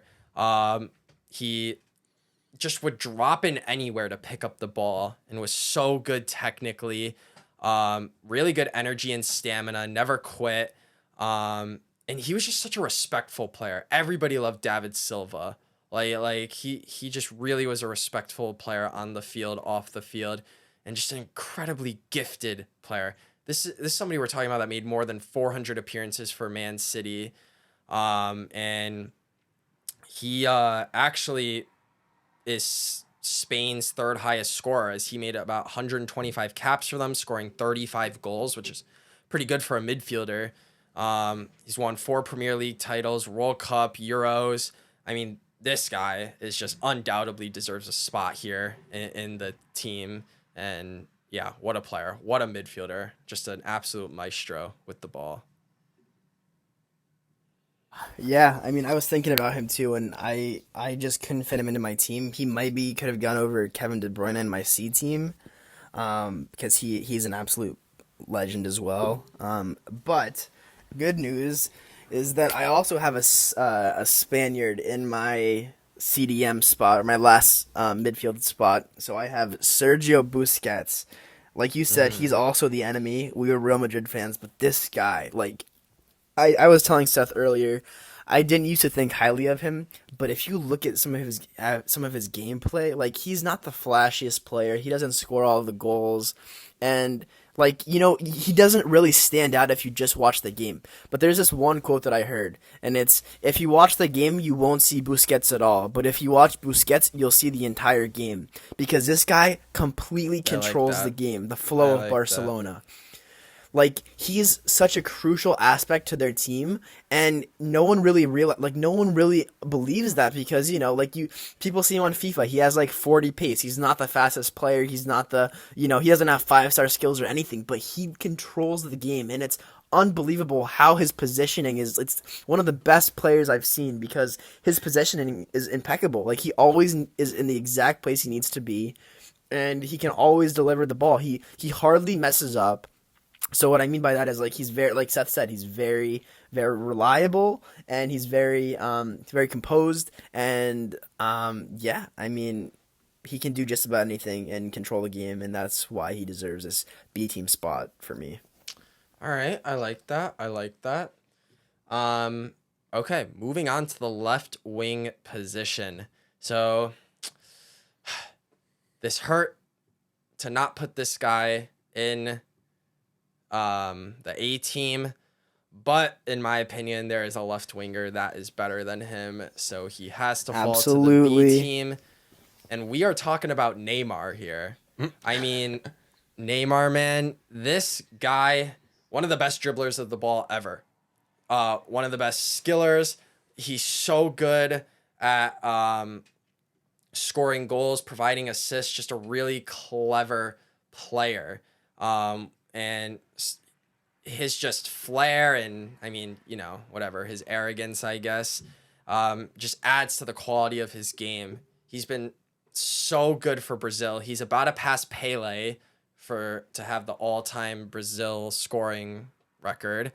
I mean, this is a guy who went to PSG from Barcelona for $222 million. That's like a record. It's absurd. This is a guy who scored 122 goals in 177 games for Santos between 2010 and 2013. This is a guy who formed one of the best attacks in MSN for years to come, scoring 105 goals in 186 games. And, I mean, even though he hasn't had the best time at PSG, I mean, he still has a pretty good, like, goal to game ratio for PSG. So Neymar is just brilliant, and he's been brilliant throughout the whole decade, and I hope he can find his great form once again, because he's fallen off a little bit the last couple of years with injuries and stuff, but man, throughout the 2010s, remarkable. What a player. Yeah, I mean, I love Neymar as well. I have him as my right winger. So I wanted to put him in my left wing again. Same with Gareth Bale, or in my in this opposite position. Same with Gareth Bale, but I just couldn't because of the other player that I have on my list. And yeah, Neymar is an amazing player. I thought for a very long time that he was going to be better than Messi and Ronaldo. He's a very good player. He came close to winning the Ballon d'Or in a couple years. Like, if Messi or Ronaldo didn't exist, he'd probably have a couple Ballon d'Ors. So absolutely, he's a very good player, and I rate him highly. And like I said, he's in my right wing position, so we'll talk about my other one later. But yeah, I just wanted to say that I had him as well. That's why I didn't give you my left wing yet, because Perfect. Yeah, he's great. You said everything I really needed to say about him. But aside from that, I'm also kind of pissed at him because it's not his fault. It's more PSG's fault. But he broke the transfer market. With that 222 million release clause, once PSG paid for that, it was broken. Now players have release clauses that are over $1 billion. Yeah, it's like you could not sign Benzema from a release clause because they want he completely broke it. Now players are extremely overpriced, and don't get me wrong, they have the funds for it obviously, but they completely made football a money game.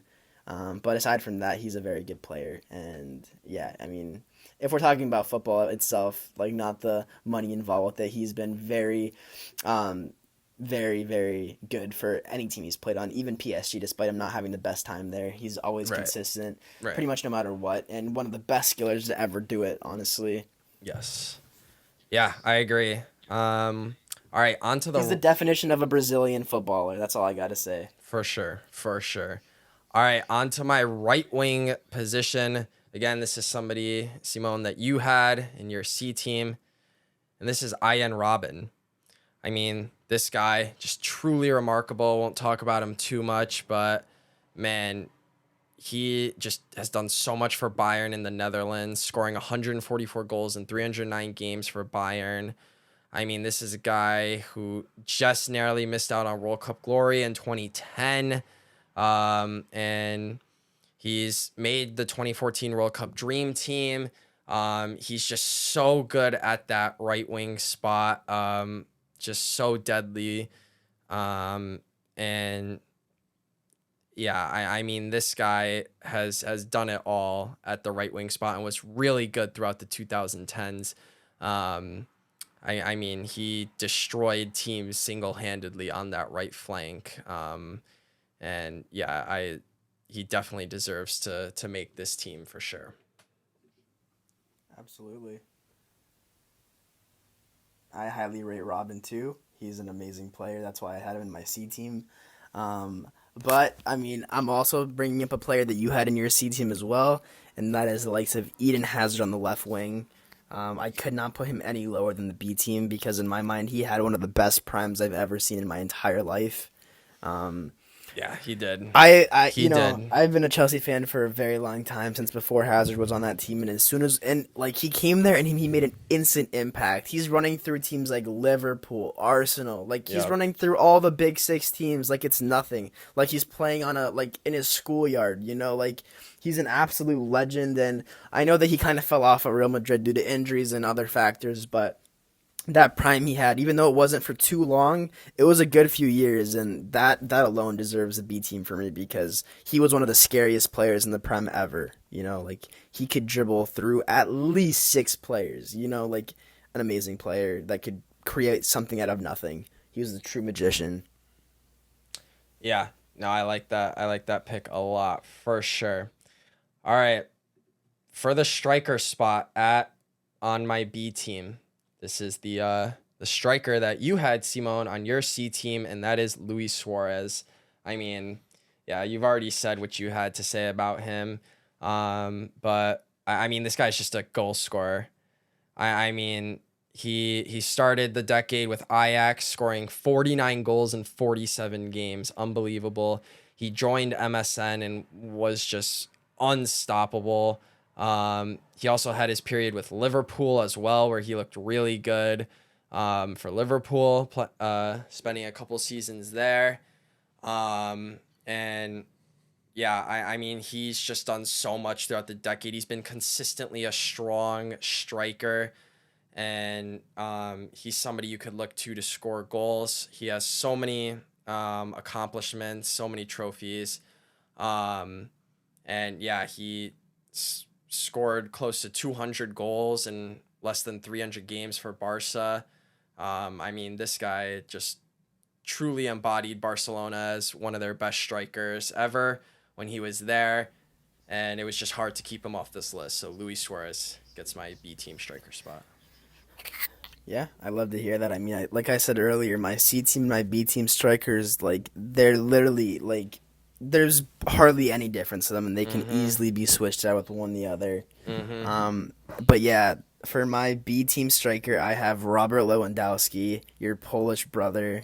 Yes, there we go. What a guy! What an amazing striker. It was hard to put him over Suarez because Suarez is amazing too. The fact is that Suarez did prove himself in more leagues, but the thing is Lewandowski is just a goal-scoring machine, and he's done something that I've never seen done before, which is come in as a substitute and score 5 goals in 9 minutes. That was remarkable. He's an it's unforgettable. It's insane that a player could do that, and he deserves all the hype he gets, and he's gonna do great at Barcelona. This guy just scores goals like crazy, like it's nothing, honestly, and he's gonna have a very good time there. And yeah, I mean, there's not much more to say about him. He's just an amazing guy. You put a ball at his feet, and 9 times out of 10 he'll score a goal for you. Yes. Very reliable, very consistent, and that's what we're looking for. He was the top goal scorer. He just broke the the Bundesliga goal scoring record with over 40 goals, I believe. Yeah, Yep.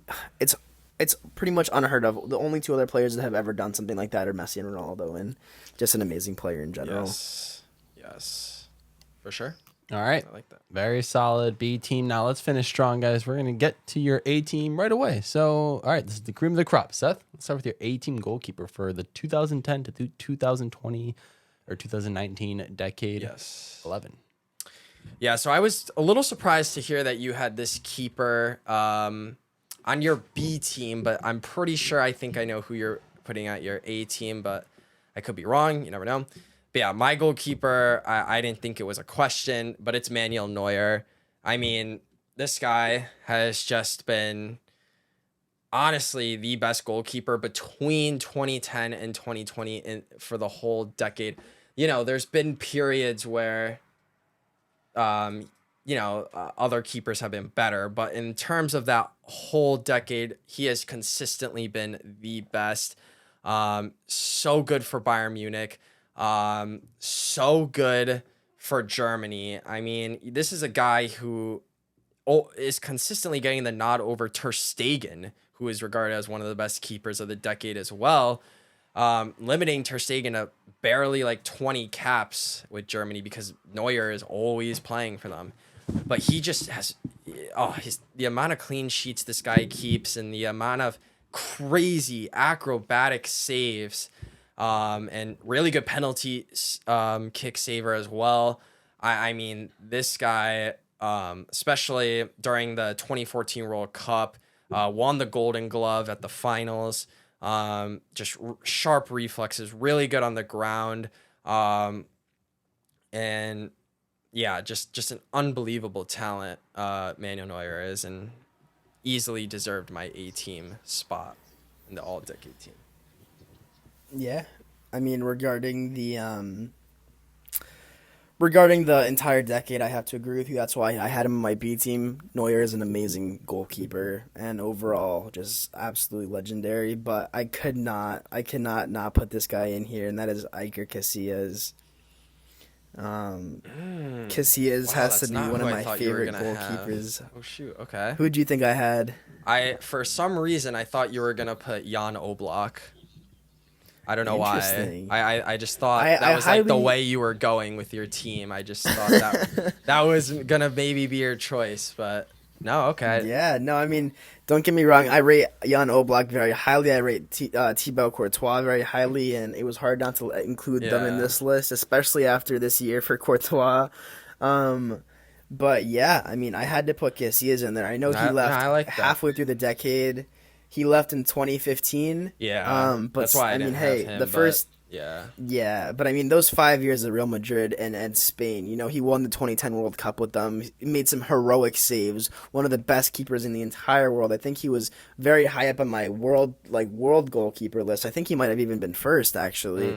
Because this guy, he's played for Real Madrid for 25 years, and he's just an amazing player. I mean, there's not much more I can say about him. I think I've talked about him before, but like you said about Neuer, he made acrobatic saves. He's saved so many one-on-one opportunities. I can't even count them. It's you know, like I know that he could be inconsistent at times, but overall he would score some incredible shots that you thought they were going in. Like, you did not think that any human could possibly get there, and he would get there. You know, he had the hops, he had the diving down, he had everything, and in my mind, he was the best keeper I've ever seen play. I like that pick. Yeah, so I think for left back, I really hope we have the same person here. If we do, then we can just talk about him together. The same exact person. I already know we're gonna have him because he's the best player I've seen. Not the best player, but he's an amazing player. Absolute baller. Go ahead and say his name. Yeah, so for left back, I'm pretty sure Simone and I got the same player here. It's none other than the Brazilian legend, the Real Madrid legend himself, Marcelo. Absolutely. Yeah, so we could just talk about him together. I mean, this guy, for me, like, he's been known as the long-term replacement for Roberto Carlos, both at club and international level. I mean, he is just technically so good on the ball. And honestly, like he could play as a winger. Like that's how quick he is, how good on the dribble he is. That's how explosive going forward he is. And oh man, his deliveries into the box, his deliveries to my boy Cristiano in Real Madrid. All those days, header goals. so pretty, man. Just so pretty. I mean, this is a guy who made the FIFA Pro World 11 6 times this decade. Six times. Yeah, Like that's crazy. unbelievable. That's more Like, than half. yeah, like he is like the perfect fullback, just absolute star player, just a generational talent at left back. And honestly, don't get me wrong, Alaba and Alba are talented, but I don't think it's close. I think Marcelo just Yeah. takes this easily here. No, I mean I completely agree. Marcelo is an absolute legend. I like to mention their faults at times as well. One of his biggest faults is scoring that own goal in the opening game of the Brazilian World Cup in 2014. That was hard to watch, but aside from that, he's been an amazing player with so many assists, so many runs. If you're gonna look up anyone's highlights, like don't get me wrong, I love Arjen Robben, I love Eden Hazard, you can look them up too. But if you're gonna look up anyone, it has to be Marcelo because he was incredible in his prime. He could do just about anything. Even though he played in that left back position, he was at like running up, making crazy runs. He could do just about anything with the ball. He has one of the best touches I've ever seen. His control of the ball is actually immaculate. And I'll never forget, he's the one that crossed the ball into Gareth Bale for that beautiful bicycle kick. Yep. In the Champions League final 2018. And aside from that, like the one game that I really remember is against Bayern Munich, where he completely locked down one of the best right wingers in the world, which is Robin, who I mentioned earlier. He completely had him locked down like it was nothing. And then the best part was later in that game, he does like 2 step overs and he leaves Robin on his knees. He Yes. completely outdid this guy. Like, don't get me wrong, Robin is an amazing player, but Marcelo completely destroyed this guy. He left him in shambles. And then not only that, he just took the ball and ran through 4 of Bayern's defenders and then assisted it to Ronaldo to score another goal in Bayern, which was one of the best teams in the world at that time. Yes. He's an amazing player and he 100% deserves, without a question, deserves to be in this A spot list. There's not a single left back that has come close in the 2010 decade. I love that. That was very passionate for Marcelo right there. There we go. Oh, Love that. boy. One of my favorite players of all time. That's great, man. That's great. Love to hear that. So let's move on to the right back position here. Let's do it. And again, I'm pretty confident we have the same player here at the right back spot. At least I would. We love our Brazilians. We really do. At the right back spot, we both have the Brazilian legend, Barcelona legend, Dani Alves here. Like I said, for me, Philipp Lahm is actually the better right back. But this is the all-decade team. So in the 2010s, I have to give it to Dani Alves. This is a guy who literally just wins trophies. He's won 23 trophies or some absurd amount of trophies with Barcelona. It's like he averages 3 trophies a season. It's crazy. This guy, his silverware is insane. He's a 3-time Champions League winner. His creativity in the final third, his ability to be dynamic and adjust when needed at that left back spot was just fantastic. Such good pace, good strength. And was really good at building relationships with players on the field. This guy is just absolutely excellent. This is somebody we're talking about who, even though he, at the age of 36, I think it was the 2019 Copa America or something. I can't remember. Whatever one Brazil won, he was listed as the most valuable player for Brazil at 36. He is just an absolutely sensational right back and Yeah. easily deserving of both our E-team spots. One of the best. Yeah, I mean he's proven himself in so many leagues, and he's very similar to Marcelo. He's a very good attacking player and defensive player. I will say that Yes. he is a better a little bit better defensively than Marcelo is. Obviously, I still think Marcelo is the overall better player, but defensive wise, he's just a little bit more composed and a little bit stronger. He's one of the only players that was able to lock down Ronaldo in some of these El Clasico matches. And that's Yeah. extremely hard to do. Like prime Ronaldo, I'm not gonna say he completely locked him down, but he did prevent him from scoring quite a few goals in his time, and that's not easy to do. That is not easy at all, and he did it. He did one of the most difficult tasks known to man at that time, which is stop Ronaldo, and so Yes. he deserves that Facts. position very easily to me. Facts, for sure. All right, on to the center backs here. So my first center back. So this is where we get different here. I know it's gonna be different, at least for one center back spot. I was a little shocked you had this guy down at your C team, I'm pretty sure. But for me, my first center back is none other than the Italian legend himself, Giorgio Chiellini. I mean, this guy, man, it was very close between him and PK, I have to be honest. But I gave the nod to Chiellini. I mean, this guy literally is just one of the best old school center backs. I mean, he's not the best with the ball at his feet, but that's okay because he is really assertive. He goes out there and presses the ball, attacks aerial balls, puts pressure on forwards. He's 6'2", he's so strong.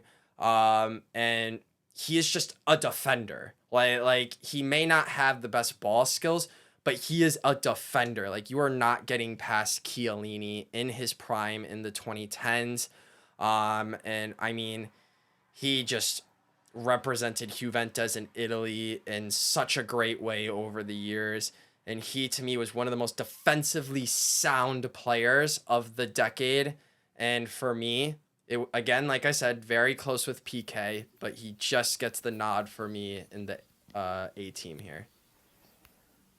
Yeah, I mean, it was hard to put Chiellini down there, but with my knowledge, I had to put these other ones just above him a little bit more. Even though, don't get me wrong, he's an amazing player, but for some reason, I felt like these players deserved a little bit more. But yeah, don't get me wrong, he is an amazing player, and like you were mentioning before, it was hard for you to put him above PK because that's who I had as my 18 first center back. I have Gerard Piqué, Shakira's husband, the Barcelona legend. Maybe not Well, not anymore. Not anymore. Not anymore. But yeah, absolute legend. I'm kind of falling off right now, but he was there when they needed him. And don't get me wrong, he's an amazing defender, but one of my favorite things to see was him go up against Ronaldo because almost every single time Ronaldo would just humiliate him.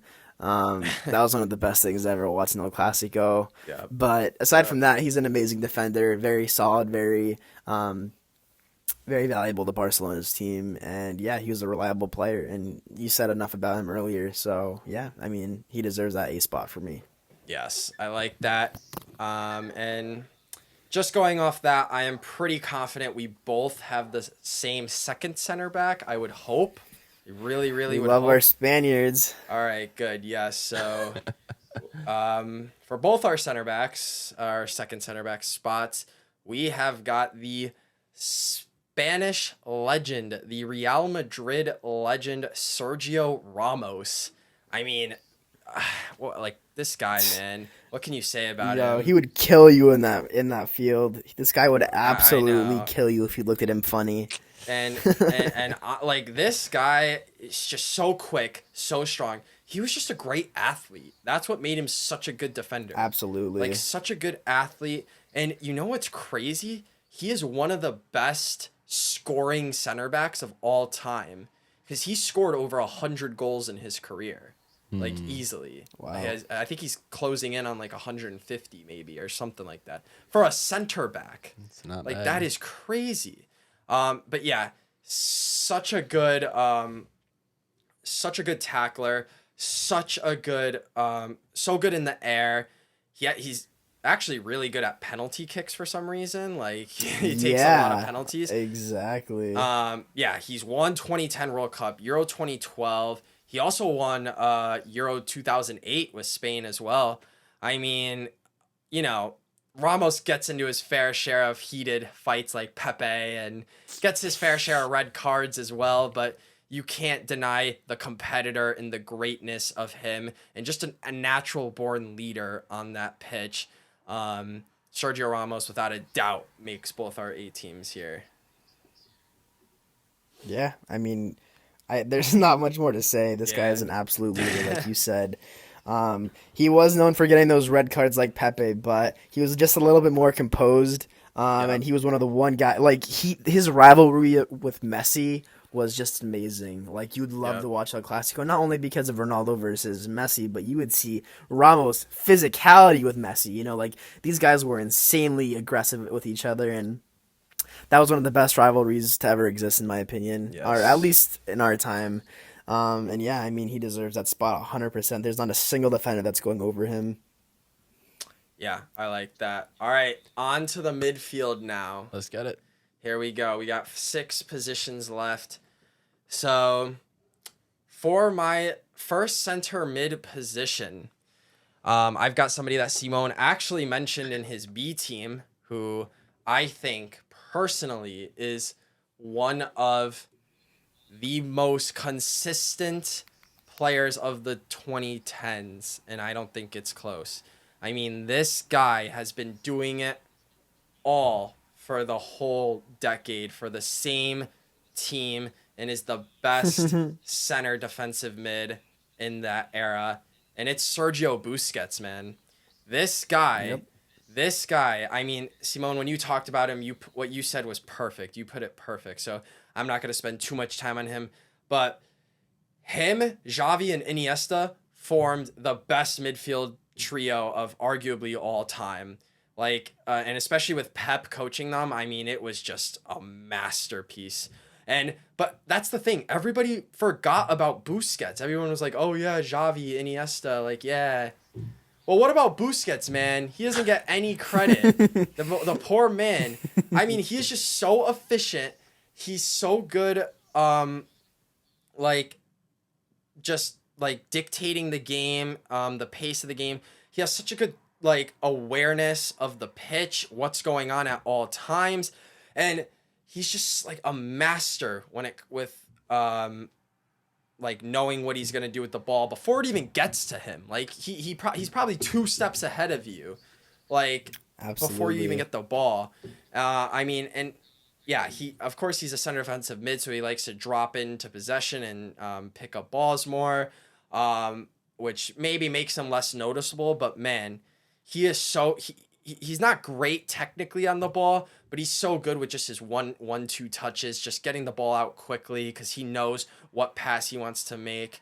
And he's just been one of the best players in his position for the past decade, without a doubt. And very intelligent as well. Easily, for me, gets the A-team nod. Yeah, I mean, Busquets was so close to making my A-team. And if it wasn't for this Ballon d'Or winner, he would have been in there. But for my first center mid, he's actually in my center attacking mid position. It's Luka Modric. Yes. God, what more can you say about him? This guy is an absolute legend for Real Madrid and Croatia. Legend. He was considered a flop when he first joined Madrid, but he proved himself very quickly into becoming one of the best midfielders to ever do it. He's a bit older now, but he's still, one of the best players in current times. Yep.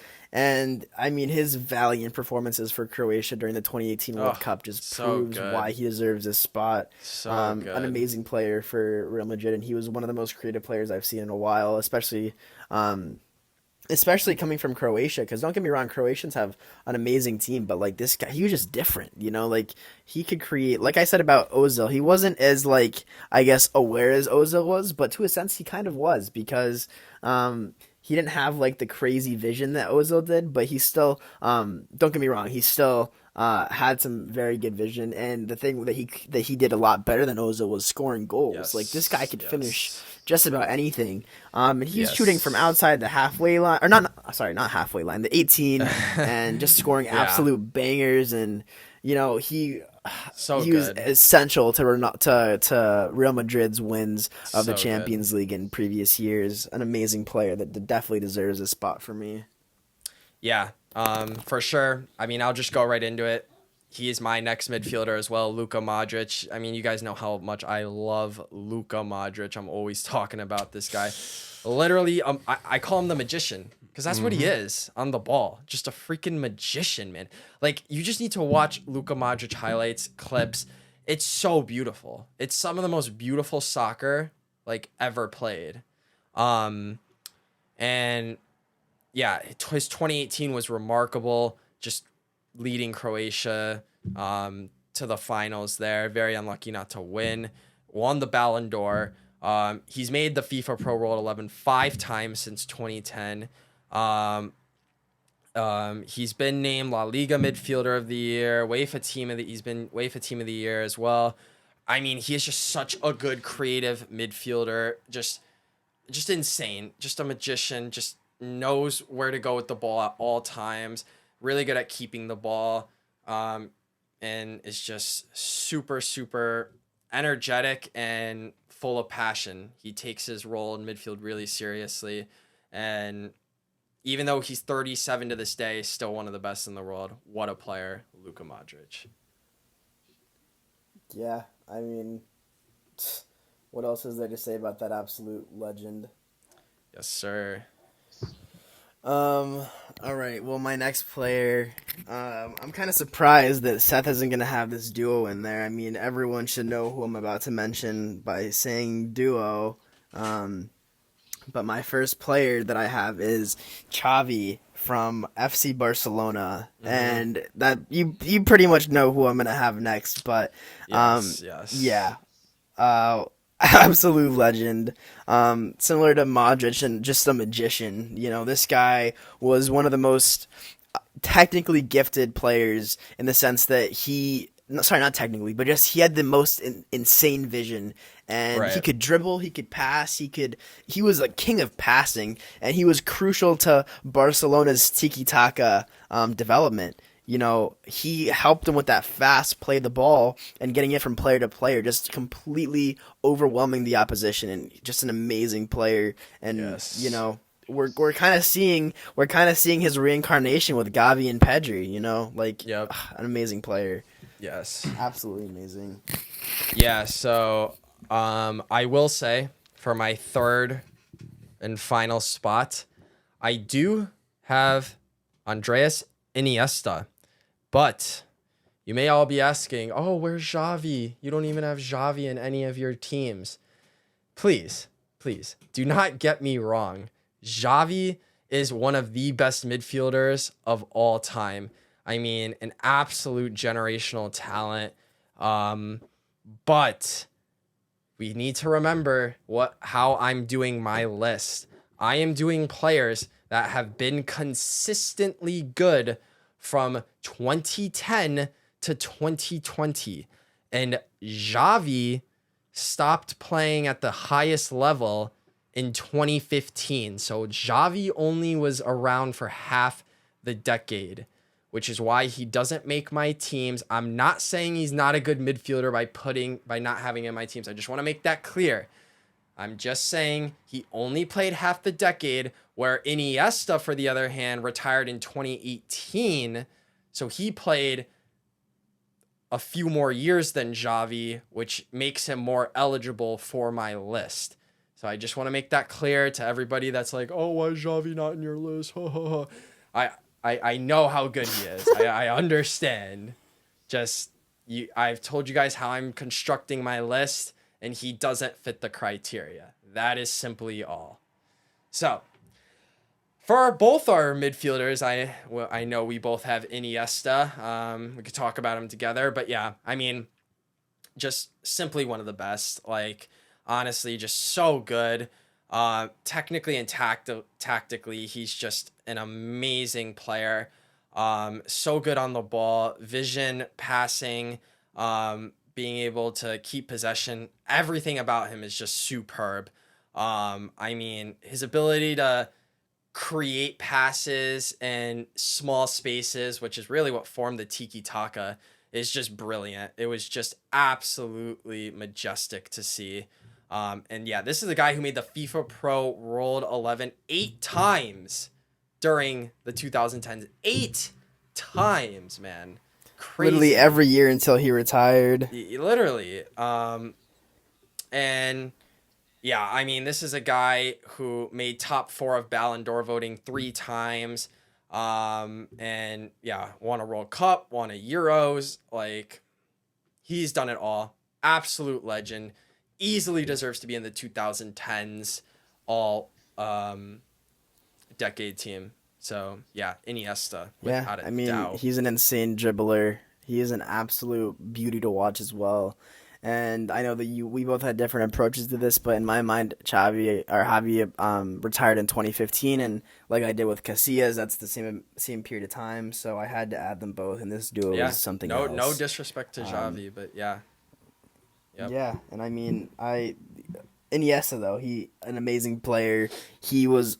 My most memorable clip of him is when he dribbles through like 3 or 4 players, then passes it off to Messi, who then dribbles through 3 or 4 more players and then scores a goal. He was just different. Yeah, it's surreal. His ball control is insane.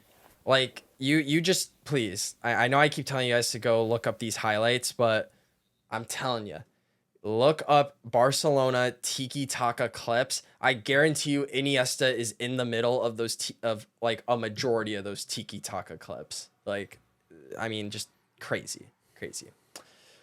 All right. So I know we are getting pretty late on this video. So I think just for time reasons, I think we can both just say our left wing and right wing, and we don't need to even describe them.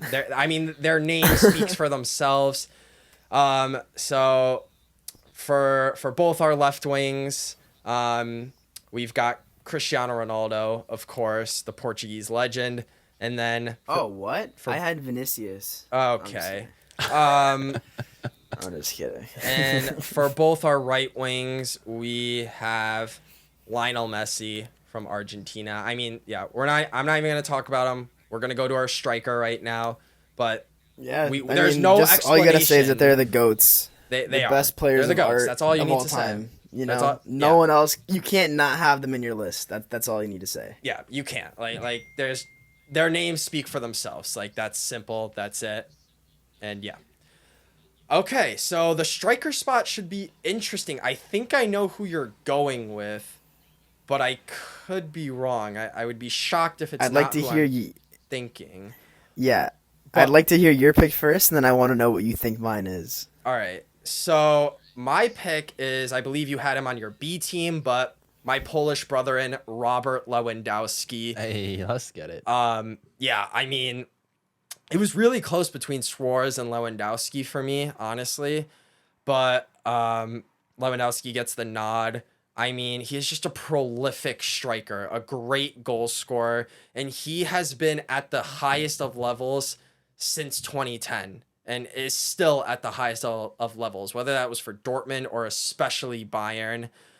I mean, this is a guy who, I think he joined Dortmund in 2010, scored 103 goals in 187 games. That's crazy.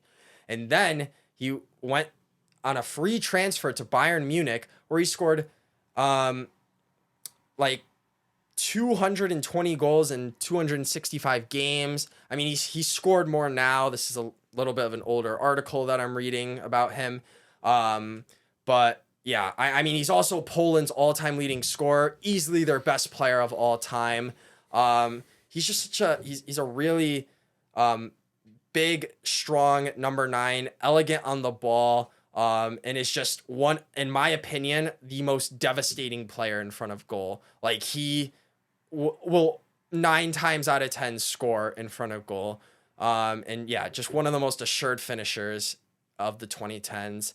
And this is a man who got robbed of the 2020 Ballon d'Or. He should be a Ballon d'Or winner. But because of COVID, they didn't have it.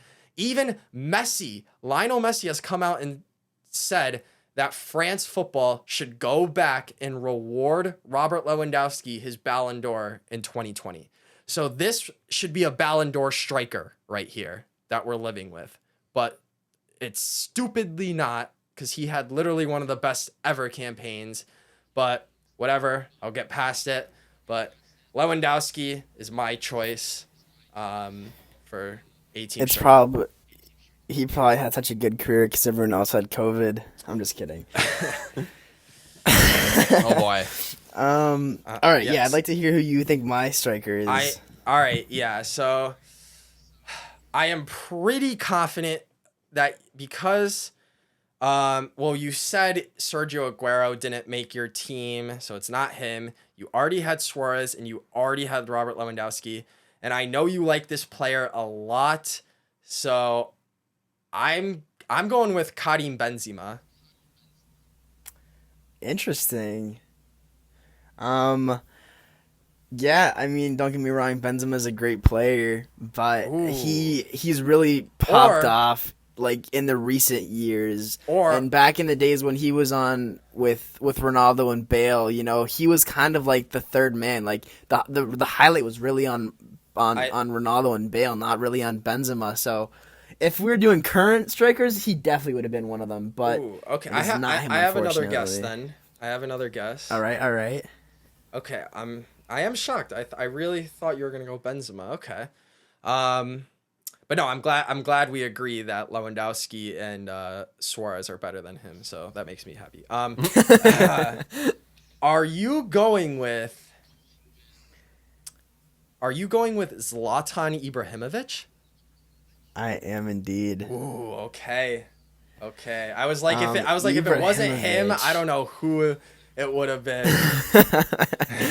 Yo, this guy is an absolute legend. At the age of 40, he's been in so many leagues. He's been in 4 out of the 5 big leagues, and obviously he's been in more leagues than that, but those aren't considered like the top 5 leagues. He's been in so many leagues. And he's been in the French league. He's been in the Spanish league, the Italian league, the the English league, the MLS. American league. Don't forget MLS. Yeah, he's been in Netherlands. Like he's Premier been League. everywhere. Yep. And he's proven himself in every single team he's been at, even at 40 years of age at AC Milan. Like, this guy is an absolute legend, in my opinion. Yes. And, you know, like he says, lions don't compare themselves to humans. And as good as Lewandowski and Suarez are, they are only human compared to Ibra. And don't get me wrong, I know that Ibra hasn't really won a major a trophy in his career. But you know, one player can't win it alone, and he's just an Yes. amazing player. And I have some stats from him. He has the best goal to game ratio out of every striker in current times.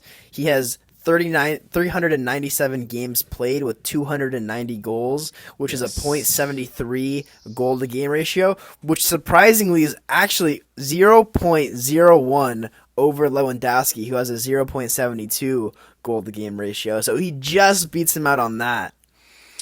Yeah. But he has a way higher assist ratio, and he has a very similar goal and assist ratio, even though Lewandowski does take him on that. But in general, you know, Ibrahimovic has just proven himself in so many leagues, including his country. He's played 54 games for Sweden, and he's scored and assisted 54 goals. So he has exactly one Crazy. goal assist game ratio. You know, like, he's an amazing player, and gosh, you know, it was hard. Him, Ibra, Lewandowski, and Suarez all come so close, and they could easily be interchanged. But for me, I just had to put Ibra. He's known for these crazy acrobatic goals that he scored in the MLS and Sweden. Like, everywhere he's been, he's just scored some insane, very memorable goals. Like, just an absolute legend that can prove himself just about anywhere. And like he said, lions don't compare themselves to humans. He's the lion. He's an amazing player. He's a tough guy. He's scary. You do not want to get into an argument with him because he will whoop your ass. Nope. Amazing player. And yeah, I mean, There's And not much more to say on him. no, I love that pick. Yeah, Zlatan was at when I was making my striker list was actually number 4.